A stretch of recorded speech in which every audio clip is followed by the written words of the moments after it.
దేవుని అతి పరిశుద్ధ నామమునకు వందనములు, స్తోత్రములు చెల్లిస్తుంటున్నాను. ప్రభు ఇచ్చినటువంటి యొక్క చక్కనైనటువంటి మరి యొక్క పునరుద్ధాన దినమును బట్టి దేవుని నామమునకు వందనములు, స్తోత్రములు చెల్లిస్తుంటున్నాను. ప్రభు యొక్క కృపలో, ప్రభు యొక్క ప్రేమలో దేవుడిచ్చినటువంటి మరి యొక్క చక్కనైన తరుణము, మనకిచ్చిన ఈ యొక్క పరిశుద్ధ ఆరాధన మందిరములలో జరిగించుకోలేనటువంటి యొక్క పరిస్థితులలో మనం ఉంటుండగా ఆన్లైన్లో ఎట్టి రీతిగా మనము సహవాసము చేయుటకు ప్రభు ఇచ్చినటువంటి ఈ మంచి తరుణములో మనలను మనము దేవునికి అప్పగించుకుంటూ ప్రార్థనాపూర్వకముగా పరిశుద్ధ ఆరాధనను మనము ప్రారంభించుకుందాం. కృతజ్ఞతాస్తుతులు చెల్లించుడి, ఆయన నామమును ప్రకటన చేయుడి, జనములలో ఆయన కార్యములను తెలియజేయుడి, ఆయనను గూర్చి పాడుడి, ఆయనను కీర్తించుడి, ఆయన ఆశ్చర్య కార్యములన్నిటిని గూర్చి సంభాషణ చేయుడి. పరిశుద్ధుడా, ప్రేమ కలిగిన మా తండ్రి, కృప కలిగిన ప్రభువా, ఘనమైన మా తండ్రి, మీకు వందనములు, స్తోత్రములు చెల్లిస్తుంటున్నాము. నాయన మహోన్నతుడా, మీకు వందనములు, మహిమ కలిగిన రాజా, నీకు స్తోత్రము చెల్లిస్తున్నాం. ఉన్నవాడును అనువాడును అని సెలవిచ్చిన మా పరలోకపు దేవా, నీకు వందనాలు, స్తోత్రములు చెల్లిస్తుంటున్నాం. మా కొరకు ప్రాణము పెట్టి తిరిగి లేచిన మా యేసయ్య, మీకు వందనాలు చెల్లిస్తుంటున్నాం. తండ్రి, మీ కృపను బట్టి మాకు ఇచ్చిన మీ సన్నిధి కొరకు వందనాలు చెల్లిస్తుంటున్నాము. ప్రభువా, ఈ యొక్క దేవ ఉదయకాలపు వేళలో పరిశుద్ధ సంఘముగా మేము మీ సన్నిధందు చేరలేకపోయినప్పటికీ మేము మీ యొక్క సన్నిధిలో ప్రభువా నాయన తండ్రి, ఎక్కడ నా నామమున 2-3 కూడి ఉంటారో వారి మధ్య నేను ఉంటాను అని సెలవిచ్చిన దేవుడవు, నీకు వందనాలు. మా మధ్యలో మీరున్నందుకు వందనాలు, స్తోత్రాలు చెల్లిస్తుంటున్నాము. ప్రభువా, మాకిచ్చినటువంటి యొక్క చక్కనైనటువంటి సమయంలో ప్రభువా, మా గృహములలో మేము ఏకీభవించి ప్రార్థన చేయుచుంటుండగా మమ్మలను జ్ఞాపకము చేసుకొని నీ యొక్క కృప మాకు తోడుగా ఉంచమని వేడుకుంటూ మీ చేతులకు అప్పగించుకుంటున్నాం. ప్రభువా, మీరే మమ్మలను జ్ఞాపకము చేసుకొని నీ కృపా దీవెన కలుగు చేయమని తండ్రి నాయన, మేమందరమును ఏకీభవించి ఆరాధనలో పాల్గొనచ్చు ఆత్మతో సత్యముతో మిమ్మలను మేము ఆరాధించు వారులుగా మమ్మలను బలపరిచి ఆశీర్వదించి నడిపించమని వేడుకుంటూ మీ చేతులకు అప్పగించుకుంటున్నాం. ఈ యొక్క ఆన్లైన్ సర్వీస్ అంతటిని కూడా ప్రభువా మీరు దీవించి ఆశీర్వదించి నడిపించండి. నాయన, మరి యవ్వన బిడ్డలను మీ చేతులకు అప్పగించుకుంటున్నాం. మీ యొక్క ఆత్మ అభిషేకం ఉంచండి, మాటలలో మీరుండి మహిమ పొందండి.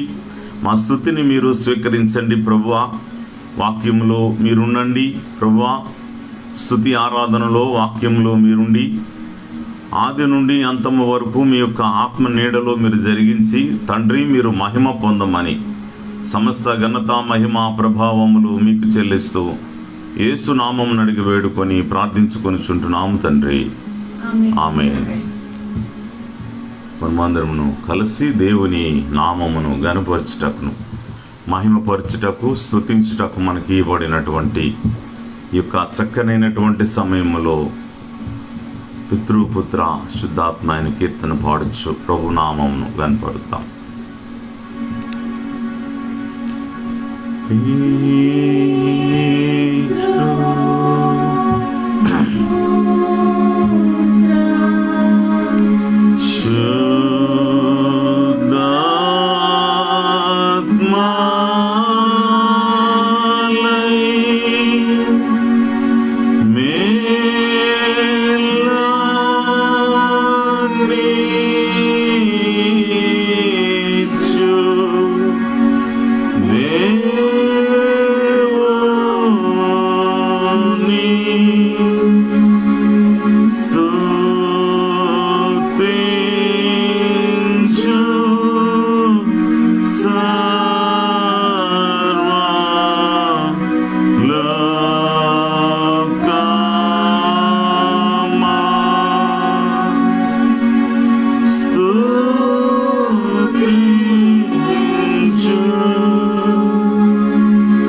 మనకి ఇవ్వడిన పాటల పుస్తకం నుండి 199వ పాట పాడుకుందామండి.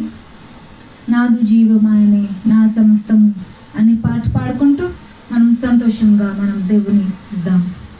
Song number 199.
లేని నావావలె నేనుండ అద్దరికి చేర్చెను.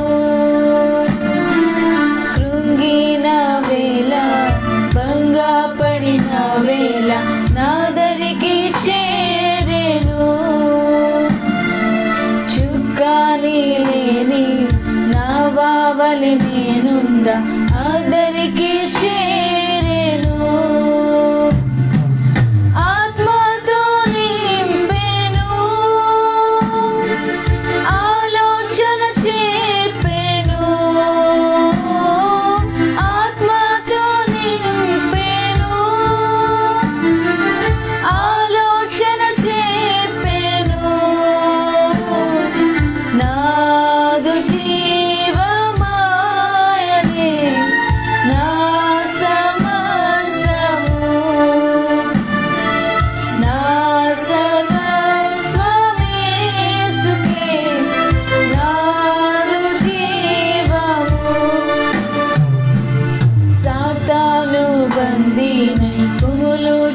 వేళ విడిపించెను శ్రీయేసుడు. రక్తమంతా కాచి ప్రాణాన్ని బలి చేసి విమోచన దయచేసెను. సాతాను బందీనై కుములుచున్న వేళ విడిపించెను శ్రీయేసుడు. రక్తమంతా కాచి ప్రాణాన్ని బలి చేసి విమోచన దయచేసెను. సాతానుని అనగద్రొక్క అధికారం బలమిచ్చెను. సాతానుని అనగద్రొక్క అధికారం బలమిచ్చెను. నాదు జీవమాయనే నా సమస్తము.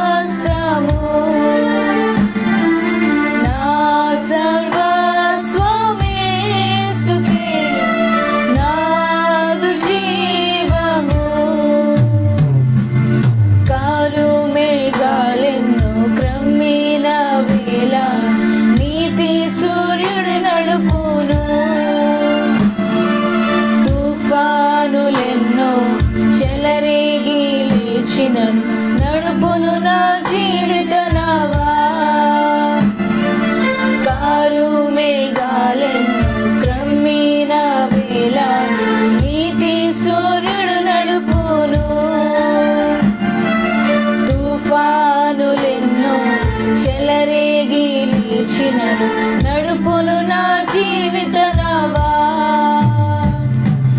త్వరలో ప్రభు దిగి వచ్చును, తరలిపోదుము ప్రభు నీతో.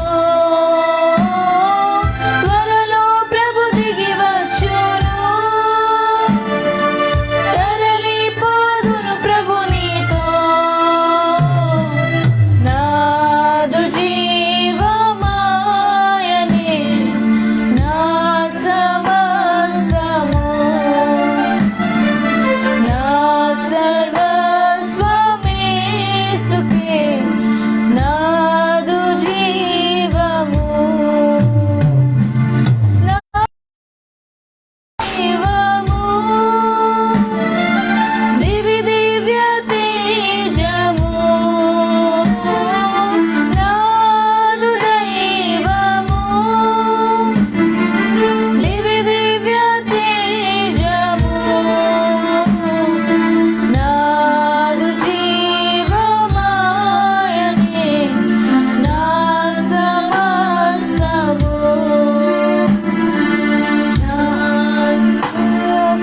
నాయనే నాదు జీవము. హల్లెలూయా, హల్లెలూయా, హల్లెలూయా. అలాగే మనకి ఇవ్వబడిన పాటల పుస్తకం నుండి 148వ పాట పాడుకుందామండి.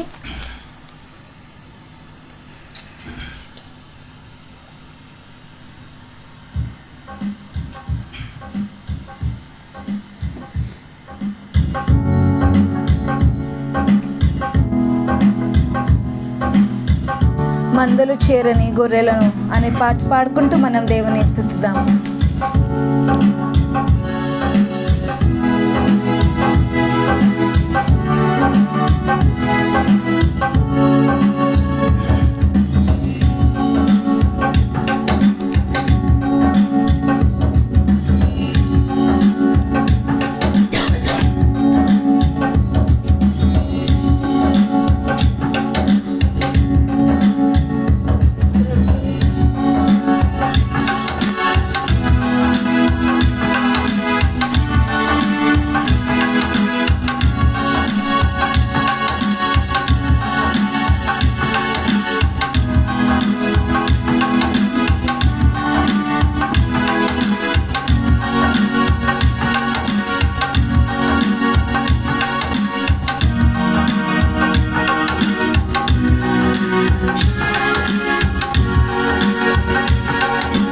మందలు చేరని గొర్రెలను కోట్ల కొలది కాకలవు ఇలా. ఆత్మల కొరకై వేదనతో వెదకెదము రమ్ము సంగమా. మందలు చేరని గొర్రెలను కోట్ల కొలది కాకలవు ఇలా. ఆత్మల కొరకై వేదనతో వెదకెదము రమ్ము సంగమా. మందలు చేరని గొర్రెలను రమ్మని యేసు రాజుని చేరా నడిపించు. రమ్మని యేసు రాజుని చేరా నడిపించు. అడవులలో పాలు స్థలములలో నా ప్రజలెందుకు చావవలే. అడవులలో పాలు స్థలములలో నా ప్రజలెందుకు చావవలే. వారి నిమిత్తమే శ్రమ పడితే మరి వారిని వెదకిడి వారెవరు. వారి నిమిత్తమే శ్రమ పడితే మరి వారిని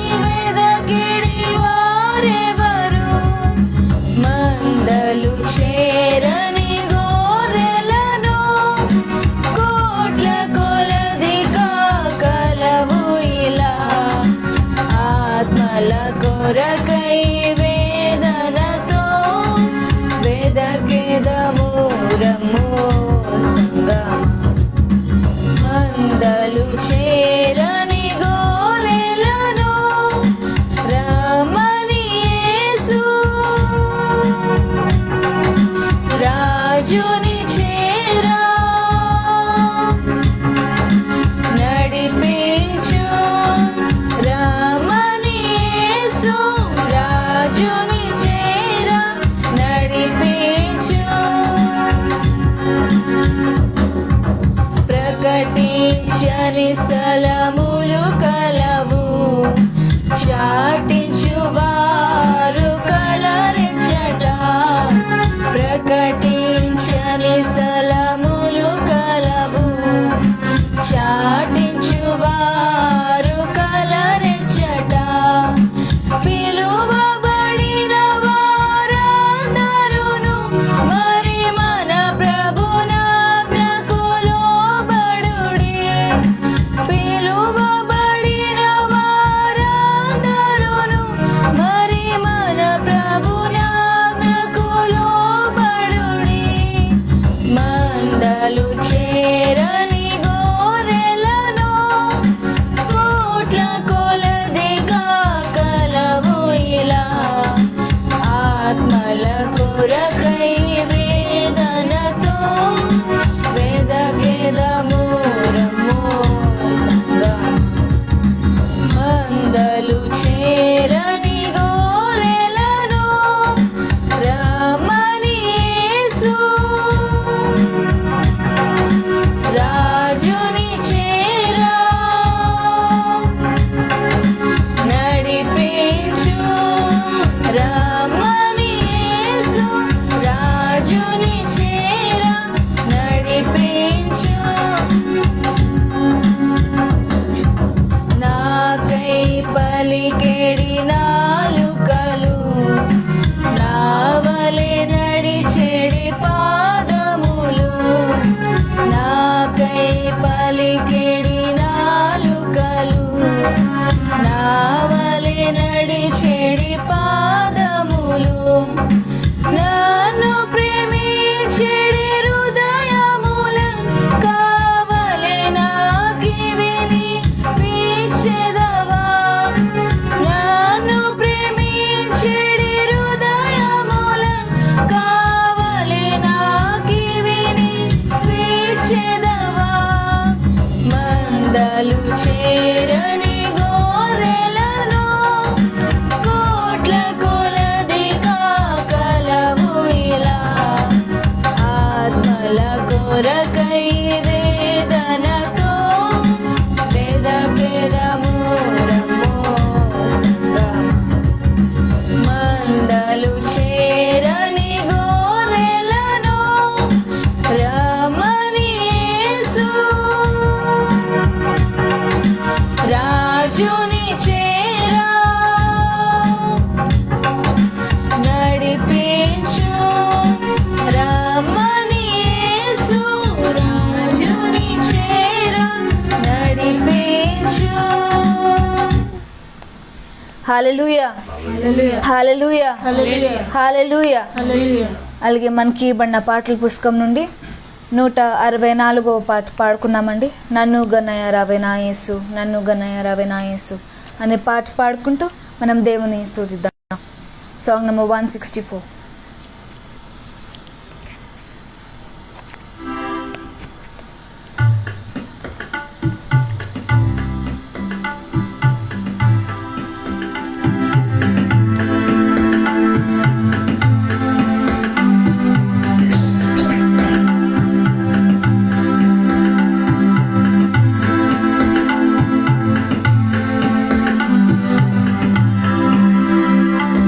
నన్ను గన్నయ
దరి చూపి ప్రోవని కానాను కారాను గురులింకెవారు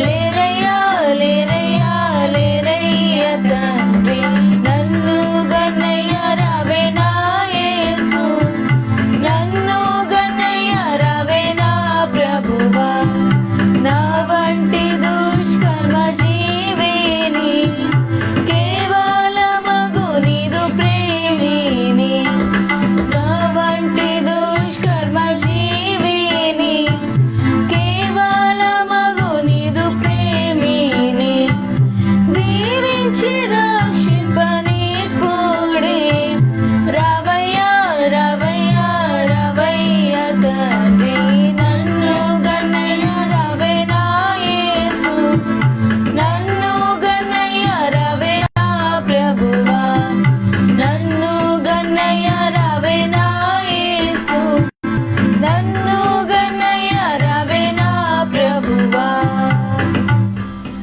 హల్లెలూయా హల్లెలూయా హల్లెలూయా. ఈ సమయం దేవునికి మన స్తోత్రం మనం అర్పణ చేసుకుందామండి. మన పూర్ణ ఆత్మతో పూర్ణ శక్తితో మన పూర్ణ బలంతో మన సజీవుడైన దేవుణ్ణి మనం చేతులు ఎత్తుకొని మనం ఆరాధిద్దామండి. ఆయన నానుడు నిరంతరము ఆయన ఉంటున్నాడు. ఆయనకు మనం సమయాన్ని మనం వ్యర్థపరచకుండా మనం ఎక్కడున్నామో అక్కడ ఉండి మనం చేతులు ఎత్తుకొని మనం ఆరాధిద్దాం. హల్లెలూయా హల్లెలూయా హల్లెలూయా హల్లెలూయా.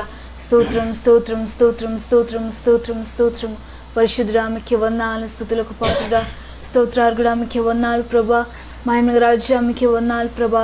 యెహోవా రాఫా మీకే వందనాలు. స్తోత్రం స్తోత్రం ప్రభా. తండ్రి స్తోత్రం తండ్రి.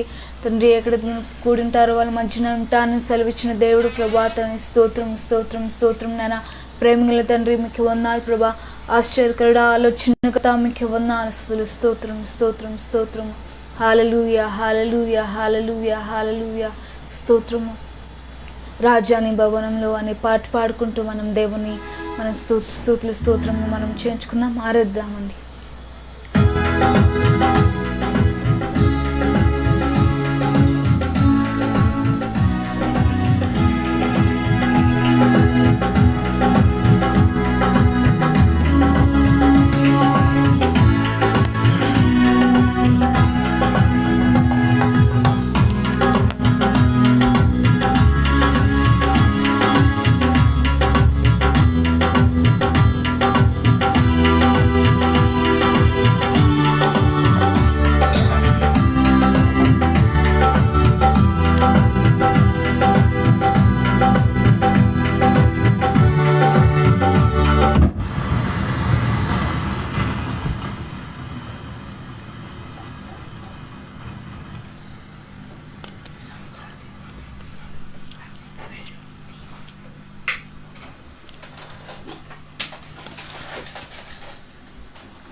రాజాని భవనంలో అనే పాట పాడుకుంటూ మనం దేవుని స్తుతిద్దాం.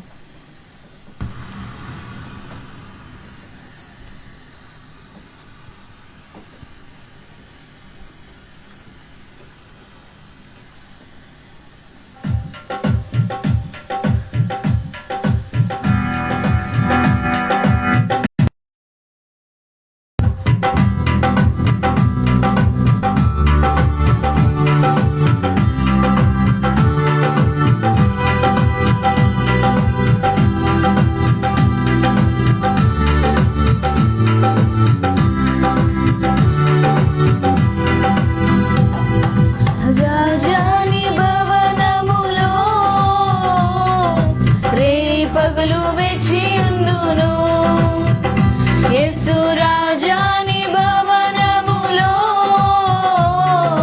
రే పగలు వేచి ఉందును నిన్ను స్తుతించి ఆరాధింతును నా చింతలు మరచెదను నిన్ను స్తుతించి ఆరాధింతును నా చింతలు మరచెదను జాని భవనములో రే పగలు వేచి ఉందును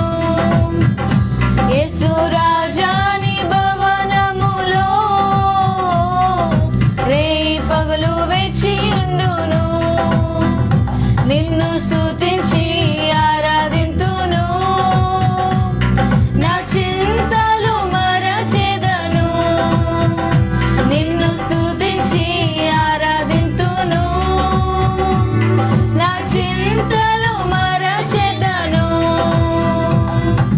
నా బలమా నా కోట ఆరాధనా నీకే. నా బలమా నా కోట ఆరాధనా నీకే.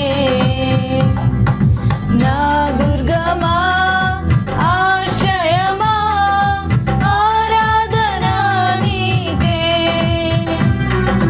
నా దుర్గమా ఆశ్రయమా ఆరాధనా నీకే. ఆరాధనా ఆరాధనా అబ్బా తండ్రి నీకేనయా. ఆరాధనా ఆరాధనా అబ్బా తండ్రి నీకేనయా. రాజాని భవనములో రేపగలు వేచి ఉందును. యేసు రాజాని భవనములో రేపగలు వేచి ఉందును. నిన్ను స్తుతించి ఆరాధింతును, నా చింతలు మరచెదను. నిన్ను స్తుతించి ఆరాధింతును. యేసయ్యా, యేసయ్యా, వందనం యేసయ్యా, వందనం యేసయ్యా, వందనం యేసయ్యా, వందనం యేసయ్యా, వందనం యేసయ్యా, వందనం యేసయ్యా. ఏ పాటి వాడనని నేను, నన్నెంతగానో ప్రేమించావు. అంచలంచలుగా హెచ్చించి నన్నెంతగానో దీవించావు. ఏ పాటి వాడనని నేను, నన్నెంతగానో ప్రేమించావు. అంచలంచలుగా హెచ్చించి నన్నెంతగానో దీవించావు. వందనం యేసయ్యా, వందనం యేసయ్యా, వందనం యేసయ్యా, వందనం యేసయ్యా, వందనం యేసయ్యా, వందనం యేసయ్యా, వందనం యేసయ్యా, వందనం యేసయ్యా. బలహీనుడనైన నన్ను నీవెంతగానో బలపరచావు. క్రీస్తు మహిమైశ్వర్యములో ప్రతి అవసరమును తీర్చావు. బలహీనుడనైన నన్ను నీవెంతగానో బలపరచావు. క్రీస్తు మహిమైశ్వర్యములో ప్రతి అవసరమును తీర్చావు. వందనం యేసయ్యా, వందనం యేసయ్యా, వందనం యేసయ్యా,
హల్లెలూయా, హల్లెలూయా.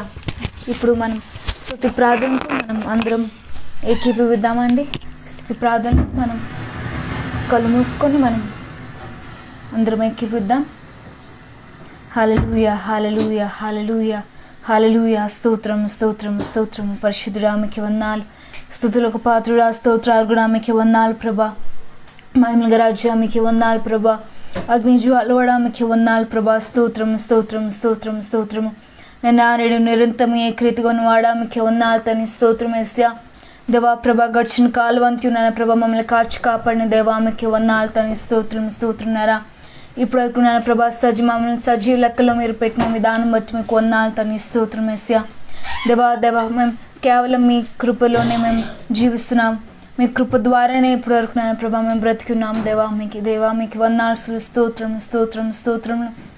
దేవా ప్రభా తండ్రి, ఆశ్చర్యకరుడు, ఆలోచనకర్తవు నాయన ప్రభా, నిచ్చెడుగు తండ్రి, బలమైన దేవా సింహాసనాసీనుడా మీకు వందనాలు తండ్రి. స్తోత్రం, స్తోత్రం, స్తోత్రం తండ్రి. దేవా నాయన మీకు వందనాలు. స్తోత్రం దేవా ఇప్పుడు వరకు నాయన ప్రభా మా పాటల్లో మీరు ఉంచిన విధానం బట్టి మీకు వందనాలు. దేవా నాయన ప్రభా తండ్రి మా స్తుతిని మీరు స్వీకరించుకునే విధానం బట్టి మీకు వందనాలు. దేవ మమ్మల్ని అందరినీ తండ్రి మీ యొక్క ఆత్మతో మమ్మల్ని నింపిన విధానం బట్టి మీకు వందనాలు తండ్రి. స్తోత్రం, స్తోత్రం, స్తోత్రం ప్రభా. దేవా ఈ సబాతు దినంలో ఈ ఆదివారం కూడికలో నాయన ప్రభా ఇలాగా మేమందరం నేను ఇక్కడ కూడి నాయన ప్రభా మేమందరంకి వెళ్ళలేము నాయన ప్రభా. ఈ పరిస్థితుల్లో నాయన ప్రభా తండ్రి మేమందరంకి వెళ్ళట్లేదు. మమ్మల్ని దయతో క్షమించండి, మన్నించండి ప్రభా తండ్రి. అలాగని ఈ గృహంలో తండ్రి ఇటు విధంగా ఇలా లైవ్లో నాయన ప్రభా ఇలా ఇస్తుండగా ఈ భాగ్యాన్ని మాకు ఇచ్చినందుకు మీకు వందనాలు తండ్రి. చూస్తున్న ప్రతి ఒక్కరిని నాయన ప్రభా మీరు దీవించండి, ఆశీర్వదించండి ప్రభా తండ్రి. ఇంకా ఎవరైతే చూడట్లేదో వాళ్ళందరినీ మీ యొక్క మనసును మార్చి వాళ్ళ మనసును మార్చి మీరే వాళ్ళని రప్పించండి ప్రభా. యేసయ్యా నిర్లక్ష్యంగా ఉన్న వాళ్ళందరినీ వాళ్ళ మనసును మీరు మార్చండి ప్రభా. దేవా తండ్రి అలాగనే నాయన ప్రభా ఎత్తమైన వాక్యాన్ని బట్టి ప్రార్థిస్తున్నాను యేసయ్యా. దేవా మీ దైవశాఖని మీ సిలుచాటును మరుగుపరచండి దేవా తండ్రి. దాని బలము శక్తిని మీరు దాయిచేయండి ప్రభా. దేవా మీ యొక్క వాక్యాన్ని నాయన ప్రభా అందజేయచుండగా నాయన ప్రభా తండ్రి ఎత్తబడిన వాక్యంలో నాయన ప్రభా మీరే మా అందరితో మీరు మాట్లాడండి. మా అందరికి కావాల్సిన జీవవాక్యాన్ని మాకు అనుగ్రహించండి తండ్రి. విడిచిపెట్టే వారంగా కాకుండా తండ్రి గ్రహించే మనసును వినగలిగించామని మాకు దయచేయండి ప్రభా తండ్రి. స్తోత్రం, స్తోత్రం, స్తోత్రం దేవా ప్రభా మీ ఆత్మతో నింపండి ప్రభా. యేసయ్యా మీ తండ్రి ఎత్తబడిన వాక్యంలో తండ్రి మీరే మా అందరితో మీరు మాట్లాడి బలపరచండి దేవా. మా జీవితకాలం అంతా అది మా జీవితంలో ఫలిభరితంగా ఉన్నట్లు సహాయం చేయండి. విని వారందరి జీవితంలో అది ఫలిభరితంగా ఉన్నట్లు సహాయం చేయండి. ఈ యొక్క సిచ్యువేషన్స్లో ఇటువంటి బలహీనత స్థితిలో నాయన ప్రభా తన ఈ సిచ్యువేషన్స్లో మీరే మాకు అండగా మా తోడుగా ఉంటారని మాకు ఆశయ దుర్గంగా మీరు ఉంటారని మేము నమ్ముచున్నాం దేవా తండ్రి. మీరు మా సమస్తమైన దేవా మీకు సమస్తం మీకే అర్పిస్తున్నాం దేవా. యేసయ్యా ఆదివారంలోనైనా ప్రభా తండ్రి మా మనసును మా హృదయాన్ని సమస్తం మీ స్వాధీనంలో ఉంచుకోండి. ఈ కూడికంతట్లో నన్ను ప్రభా యేసయ్యా దేవా ఈ కరోనా వైరస్ వల్ల తండ్రి దేవా నన్ను ప్రభా ఇంకను స్ప్రెడ్ అవ్వకుండా మీరు ఆపండి. మీరు స్వస్థపరచండి ప్రభా. సఫర్ అవుతున్న ప్రతి ఒక్కరిని మీరు స్వస్థపరచండి. యెహోవా రాఫా స్వస్థపరచు దేవుడానికి ఉన్నాను. మీరు స్వస్థపరచండి, మీకు అసాధ్యమైంది ఏది లేదు ప్రభా తండ్రి. స్తోత్రము దేవా ప్రభా. అలాగే దూర ప్రాంతంలో ప్రతి ఒక్క బంధుమిత్రులు స్నేహితులను ప్రతి ఒక్కరిని మీరు దీవించి ఆస్వాదించండి దేవా. ఈ తండ్రి లైవ్లో నన్ను ప్రభా చూచిన ప్రతి ఒక్కరిని దీవించి ఆస్వాదించండి తండ్రి.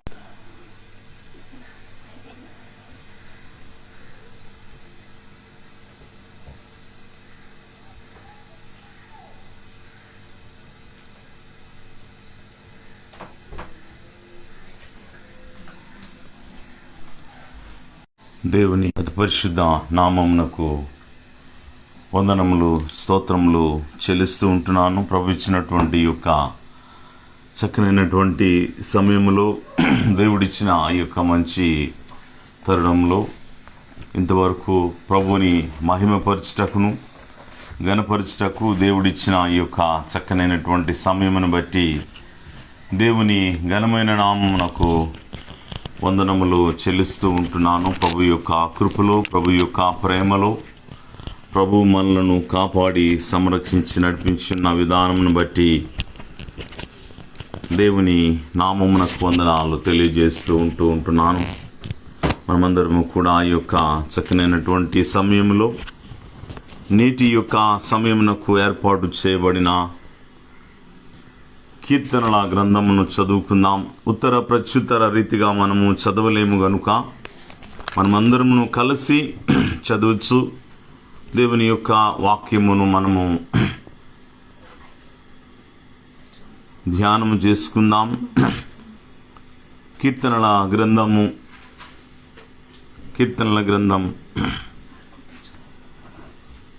10వ సంకీర్తన 10వ వచనము నుండి 18వ వచనాంతరం వరకు మనము చదువుకుందాం. కీర్తనల గ్రంథము 10వ సంకీర్తన 10వ వచనము నుండి చివరి వచనాంతరం వరకు మనం కలిసి చదువుకుందాం. Psalms 10th chapter verse 10 to 18th verse. కాగా నిరాధారులు కలిగి వంగుదురు, వారి బలత్కారము వలన నిరాధారులు కూలుదురు. దేవుడు మరిచిపోయెను, ఆయన విముఖుడై ఎప్పుడునూ చూడకుండును అని వారు తమ హృదయముల్లో అనుకొందురు.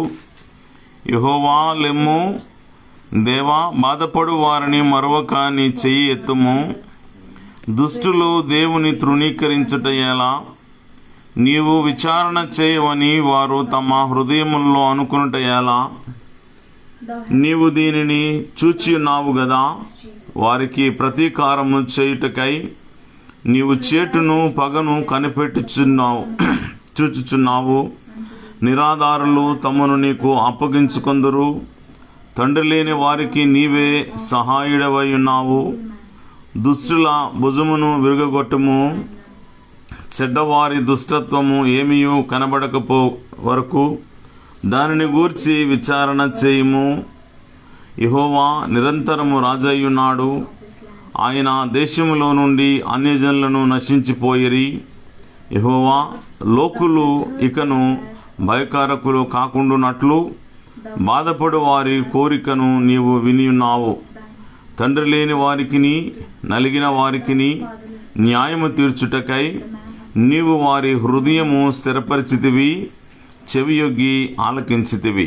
దేవుడు తన పరిశుద్ధ వాక్యమును దీవించునుగాక. నేటి యొక్క ధ్యాన వాక్యమును మనము చదువుకుందాం. నేటి యొక్క సమయమునకు ప్రభు యొక్క కృప చేత ఏర్పరచబడిన దేవుని యొక్క వాక్య భాగమును మనము చదువుకుందాం. నేటి యొక్క సమయమునకు ఏర్పాటు చేయబడిన దైవ వాక్య భాగము యోబు గ్రంథము 23వ అధ్యాయము. యోబు గ్రంథము 23వ అధ్యాయము మొదటి వచనము నుండి 12వ వచనాంతరం వరకు మనము చదువుకుందాం. యోబు గ్రంథము 23వ అధ్యాయము మొదటి వచనము నుండి 12వ వచనాంతరం వరకు మనము చదువుకుందాం. Today scripture portion reading book of Job 23rd chapter 1 to 12th verse. అప్పుడు యోబు ఇలాగా ప్రత్యుత్తరం ఇచ్చెను, నేటి వరకు నేను మొరలిడుచు తిరుగుబాటు చేయుచున్నాను. నా న్యాయ విధి నా మూలుగు కంటే భారముగానున్నది. ఆయన నివాస స్థానమునొద్ద నేను ఆయనను ఎక్కడ కనుగొందునో అది నాకు తెలియబడునుగాక. ఆయన సన్నిధిని నేను నా వ్యాజ్యమును విశదపరచెదను, వాదములతో నా నోరు నింపుకొనిదను. ఆయన నాకు ప్రత్యుత్తరముగా ఏమి పలుకునో అది నేను తెలుసుకొందును. ఆయన నాతో పలుకు మాటలను గ్రహించుకొందును. ఆయన తన అధిక బలము చేత నాతో వ్యాజ్యమాడున ఆయన అలాగ చేయక నా మనవి ఆలకించును.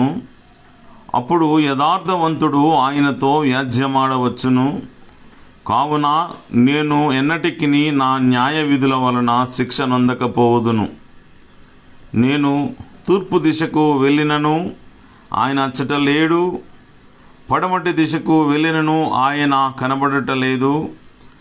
ఆయన పనులు జరిగించుచు ఉత్తర దిశకు పోయినను ఆయన నాకు కానవచ్చుటలేదు. దక్షిణ దిశకు ఆయన ముఖము తిప్పుకొని ఉన్నాడు, నేను ఆయనను కనుగొనలేను. నేను నడుచు మార్గము ఆయనకు తెలియను. ఆయన నన్ను శోధించిన తరువాత నేను సువర్ణము వలె కనబడుదును. నా పాదములు ఆయన అడుగుజాడలు విడువక నడిచినవి. నేను ఇటు అటు తొలగక ఆయన మార్గమును అనుసరించి తిని, ఆయన పెదవుల ఆజ్ఞను నేను విడిచి తిరగలేదు. ఆయన నోటి మాటలను నా స్వాభిప్రాయము కంటే ఎక్కువగా ఎంచితిని. దేవుడు తన పరిశుద్ధ వాక్యమును దీవించునుగాక. తలలో ఉంచుకున్నట్లయితే మనము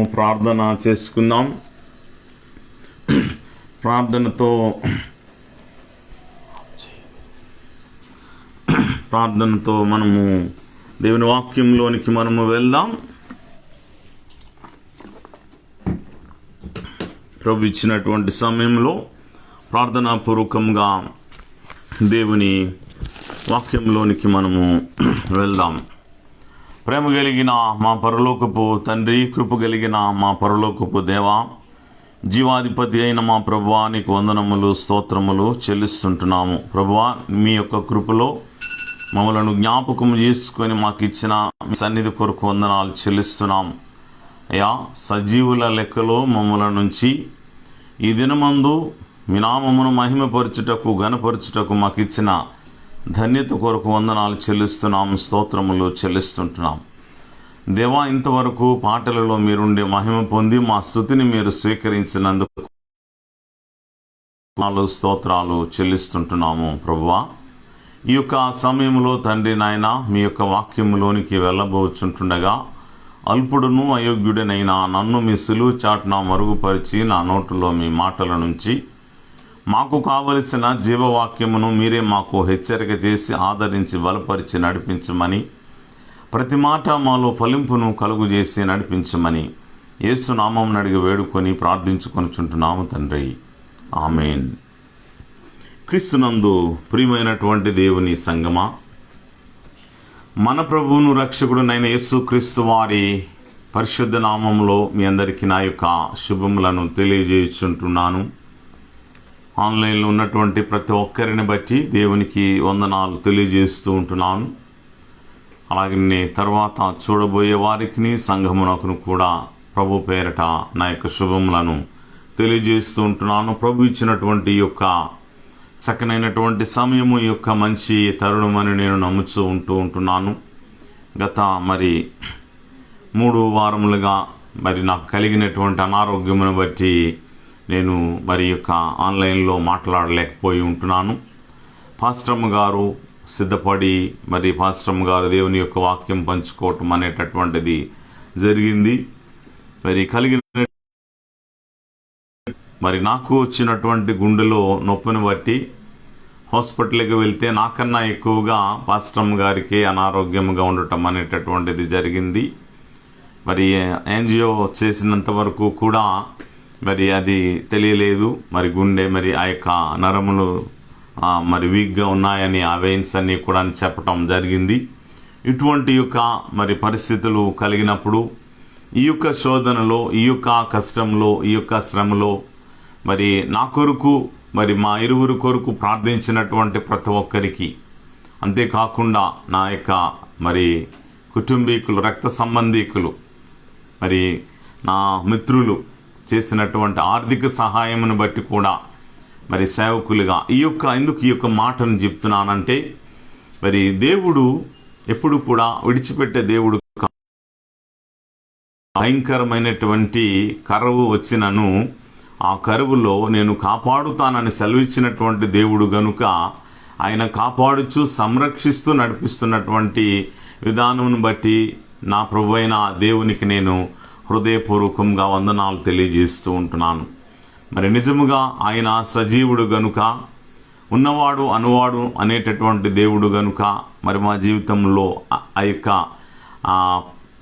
మేము పడిపోకుండా మరలా మమ్మలను లేవనెత్తి అన్ని విషయాలలో కూడా మమ్మలను సహకారులుగా అనేకులను ఉంచుతూ అలాగే అన్ని విషయంలో కూడా మరి ఉండేటటువంటి యొక్క స్థితిని బట్టి సంఘము కూడా అలాగే కుటుంబము తెలిసిన ప్రతి ఒక్కరూ ప్రార్థించి అందరి ప్రార్థన దేవుడు అంగీకరించి ఈరోజు మరలా నన్ను నిలువబెట్టి ఉంటున్నాడు దేవుడు. మరి పాస్టర్ గారిని కూడా అలాగే నిలువబెడతాడు, దేవుడు తన కొరకు వాడుకుంటాడని నమ్ముచు నిజంగా దేవుని నామం నాకు నేను కృతజ్ఞతాస్తుతి స్తోత్రమును చెల్లిస్తుంటున్నాను. మరి అంతేకాకుండా మరి ఎటువంటి ఈ పరిస్థితుల్లోనైనా ప్రభా నేను ఏమి ధ్యానం చేయాలి అని దేవునికి ప్రార్థించినప్పుడు ప్రభు ఇచ్చినటువంటి కొన్ని మాటలు ఈరోజు నేను మీతో పంచుకోవాలని ఆశపడుతూ ఉంటున్నాను. ఈ యొక్క చక్కనైనటువంటి సమయంలో ఈ యొక్క తరుణంలో భక్తుడైనటువంటి యోబు గారు గురించి చాలాసార్లు మనము చాలా పాఠంలో నేర్చుకున్నాము. అనేక మంది సేవకుల ద్వారా అభిషక్తులైనటువంటి వారు అనేకమైనటువంటి లోతులు మరి అనేకమైనటువంటి సత్యములను తెలియజేసి ఉంటున్నారు. అలాగనే మనము కూడా కొన్ని విషయాలు ధ్యానం చేసి ఉంటున్నాం. అయితే ఈ యొక్క సమయంలో కొద్ది మాటల చేత మనము బలము పొందటానికి ప్రభువు సహకరించునుగాక.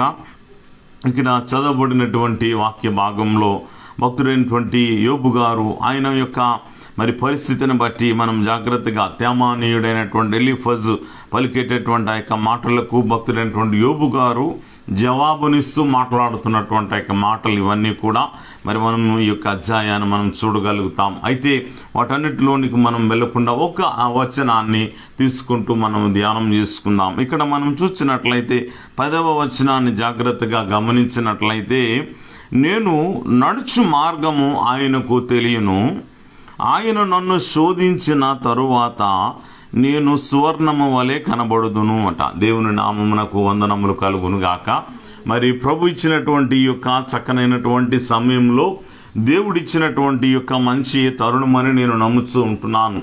మరి నేను శోధింపబడిన తరువాతట దేవుడు మాట్లాడుతున్నటువంటి మాట ఏమిటి అంటే సువర్ణము వలె కనబడుతున్నట. ఈరోజు మన విశ్వాసమైనటువంటి ఆత్మీయమైనటువంటి జీవితంలో ఆధ్యాత్మికమైనటువంటి జీవితాలను మనం జాగ్రత్తగా ప్రభు మనకిచ్చేటటువంటి మరి యొక్క మంచి తరుణమని నేను నమ్ముతూ ఉంటున్నాను. దేవుడిచ్చినటువంటి మరి ఈ యొక్క చక్కనైనటువంటి సమయంలో ప్రతి విశ్వాసి అనగా ఒక విశ్వాసి యొక్క నిరీక్షణకు ప్రతిఫలము ఏ రీతిగా ఉంటుంది అనేటటువంటిది దేవుని యొక్క వాక్యం ఇక్కడ మనతో మాట్లాడుతూ ఉంటున్నది. నిరీక్షణకు ప్రతిఫలము మనం ఆలోచన చేద్దాం. మనమేమి నిరీక్షిస్తూ ఉంటున్నాము దేవుని సన్నిధిలో, ఆ యొక్క ప్రతిఫలాన్ని ఈరోజు పొందుకుంటున్నామా అనేటటువంటిది ఆలోచన చేయాలి. ఆ ప్రతిఫలము పొందుకోవటానికి అనేకమైనటువంటి మరి ఆ ఆటంకములు అనేకమైనటువంటి ఇబ్బందులు కలుగుతూ ఉంటున్నప్పటికీ ప్రభువు ఏనాడు కూడా విడనాడే దేవుడు కాడు గనుక ఈరోజు మనం ఆలోచన చేయాలి. అందుకే ఆయన మరి యోబు గారు మాట్లాడుతూ, యోబు గారు ఉండేటటువంటి పరిస్థితి ఎటువంటిది అని అంటే, ఆ ఊజు దేశంలో మరి చాలా ధనవంతుడు ఆయన. మరి ఒక విధముగా చెప్పాలంటే ఆయన కోటీశ్వరుడే అని చెప్పుకోవచ్చు. అటువంటి ఆయన మరి ఇక్కడ మనము గమనించినట్లయితే మరి ఇంత గొప్ప కోటీశ్వరుడైనటువంటి వాడు కూడా ఏమయ్యాడంటే ఏమీ లేకుండా 10 మంది బిడ్డలతో ఆ మొదటి అధ్యాయంలో రాయబడి ఉంటుంది. యోబు భక్తును కూర్చున్నటువంటి కొన్ని మాటలు మరి ఇక్కడ భక్తుడు మరి రాస్తూ చాలా చక్కనైనటువంటి యొక్క మాటలు ఏమిటంటే, ఊజు 1:1 చూస్తాం. ఊజు దేశమందు యోబు అను ఒక మనుష్యుడు ఉండెను. అతడు యథార్థవంతుడును న్యాయవంతుడునై దేవుని యందు భయభక్తులు కలిగి చెడుతనము విసర్జించిన వాడు అట. దేవుని యందు భయభక్తులు కలిగి ఉండేటటువంటి వాడట, మరి న్యాయవంతుడట, దేవుని యందు భయభక్తులు కలిగిన వాడట. అంతేకాకుండా చెడుతనమును విసర్జించినటువంటి వాడు. ఇతనికి 10 మంది బిడ్డలు ఉన్నారు. ఇవన్నీ కలుగుతుండగా సాతానుడు వచ్చి అనేకమైనటువంటి చిచ్చులను పెట్టినప్పుడు దేవుడు కూడా ఏమన్నాడంటే, యోబు ప్రాణము మీద నీకు అధికారం లేదు, ఆ కంచెను నేను తీర్చున్నాను అని చెప్పటం జరిగింది. అంటే ఈ యొక్క విషయంలో మనం జాగ్రత్తగా పరిశీలన చేస్తే ప్రభువును అంగీకరించినటువంటి వారందరూ మరి ప్రాముఖ్యంగా నేర్చుకోవలసినటువంటి ఈ యొక్క నిజము ఏమిటి అని అంటే, యోబు భక్తుని దేవుడు నమ్మాడు, సాతానుతో కలిగినటువంటి ఈ యొక్క పందెాన్ని మనం చూస్తాం. మన భాషలో చెప్పాలంటే పందెమనే చెప్పుకోవాలి. మరి ఛాలెంజ్ చేశాడు సాతానుడు ఆ యొక్క విషయంలో. అయితే దేవుడు ఏమన్నాడంటే, ఆయన ప్రాణము మీద నీకు అధికారం లేదు, ఆ 10 మంది బిడ్డల ప్రాణము తీయటానికి సాతానికి అధికారం కలిగింది. కానీ మరి దేవుని యొక్క కృపను మనం చూసినప్పుడు యోబు యొక్క ప్రాణం మీద అధికారానికి దేవుడిచ్చేటటువంటి ఆత్మ ఈరోజు మనల్ని నడిపించేటటువంటిదిగా చూస్తూ ఉంటున్నాం. ఈ యొక్క విషయంలో నేర్చుకోవాల్సినటువంటి సత్యం ఏమిటి అని అంటే, ఒక మనుషుని మీద దేవుని యొక్క నమ్మకం అనేటటువంటిది ఈ యొక్క గ్రంథంలో మనం చూడగలుగుతాం. అంటే ప్రతి మనిషి మీద దేవుడు నమ్ముచున్నటువంటి ఈ యొక్క నమ్మిక, ఆ నమ్మిక ఏమిటి అని అంటే, మరి నా ప్రజలు నా వలనే ఉంటారు, నా ప్రజలు నా తట్టు తిరుగుతారు అనేటటువంటి ఆ యొక్క గొప్ప సమర్పణతో మరి వారు ఎవరైతే సమర్పించుకొని ప్రభువులు ఉంటున్నారో వారి యందు దృష్టి ఉంచి నడిపించేటటువంటి దేవాది దేవునిగా మనం చూస్తుంటున్నాం. అంటే ఆయనను అంగీకరించిన ప్రతి ప్రజ మీద ఆయన నమ్మిక ఉంచారు. వారు దారి తప్పిపోరు, వారి యొక్క లోకములో పడిపోరు, నన్ను ఆరాధిస్తారు, నా కొరకు నిలువబడతారు, నా కొరకు కార్యాలు చేస్తారని దేవుడు నమ్మాడు. ఆ నమ్మికను నిలువబెట్టుకుంటున్నటువంటి యోబు భక్తుని ఇక్కడ మనం చూస్తూ ఉంటున్నాం. ఉదాహరణకి ఇక్కడ యోబు గ్రంథం రాయబడి ఉంటుంది బైబిల్ గ్రంథంలో. ఇది మరి చాలా చక్కనైనటువంటిది. ధర్మశాస్త్రము ఈ యొక్క మరి ఇశ్రాయేలీయులకు ఇవ్వబడక మునుపు రాసినటువంటి గ్రంథం ఇది కనుక మరి అప్పుడు మరి ఈ ధర్మశాస్త్రము లేనటువంటి ఆ యొక్క రోజులలో మరి ప్రభునందు విశ్వాసం ఉంచి నడిచినటువంటి కాలం అబ్రహాము గారి తరువాత జరిగినటువంటిదని మరి అనేక మంది మరి పండితులు ఈ యొక్క యోబు గ్రంథమును గురించి చెప్పడం జరిగింది. నిజమే. ఎందుకంటే ధర్మశాస్త్రం లేనప్పుడు దేవుని యందు భయభక్తులు కలిగినటువంటి విశ్వాసులను గురించి మనం ఆలోచన చేస్తున్నాం. ఈరోజు అన్నీ ఉన్నాయి. యేసు ప్రభు వారు మన కొరకు వచ్చారు, మన కొరకు తన ప్రాణమును పెట్టారు. మరి మన కొరకు తన ప్రాణమును పెట్టి తిరిగి లేచి మనకు తన ఆత్మనిచ్చి వెళ్ళినప్పుడు మనం ఎలా ఉన్నాం అనేటటువంటి సత్యాన్ని ఒకసారి మనం పరిశీలన చేసుకుంటూ మన విశ్వాస జీవితంలో ముందుకు మనము కొనసాగాలి. ఎందుకు అనంటే ఇటువంటి పరిస్థితుల్లో ఆయనట నోటి మాటతో కూడా 1వ అధ్యాయం 21-22 వచనాల్లో కూడా మనం చూస్తాం ఏమిటంటే, నేను నా తల్లి గర్భములో నుండి దిగంబరినై వచ్చి దిగంబరినై అక్కడికి తిరిగి వెళ్ళేదను.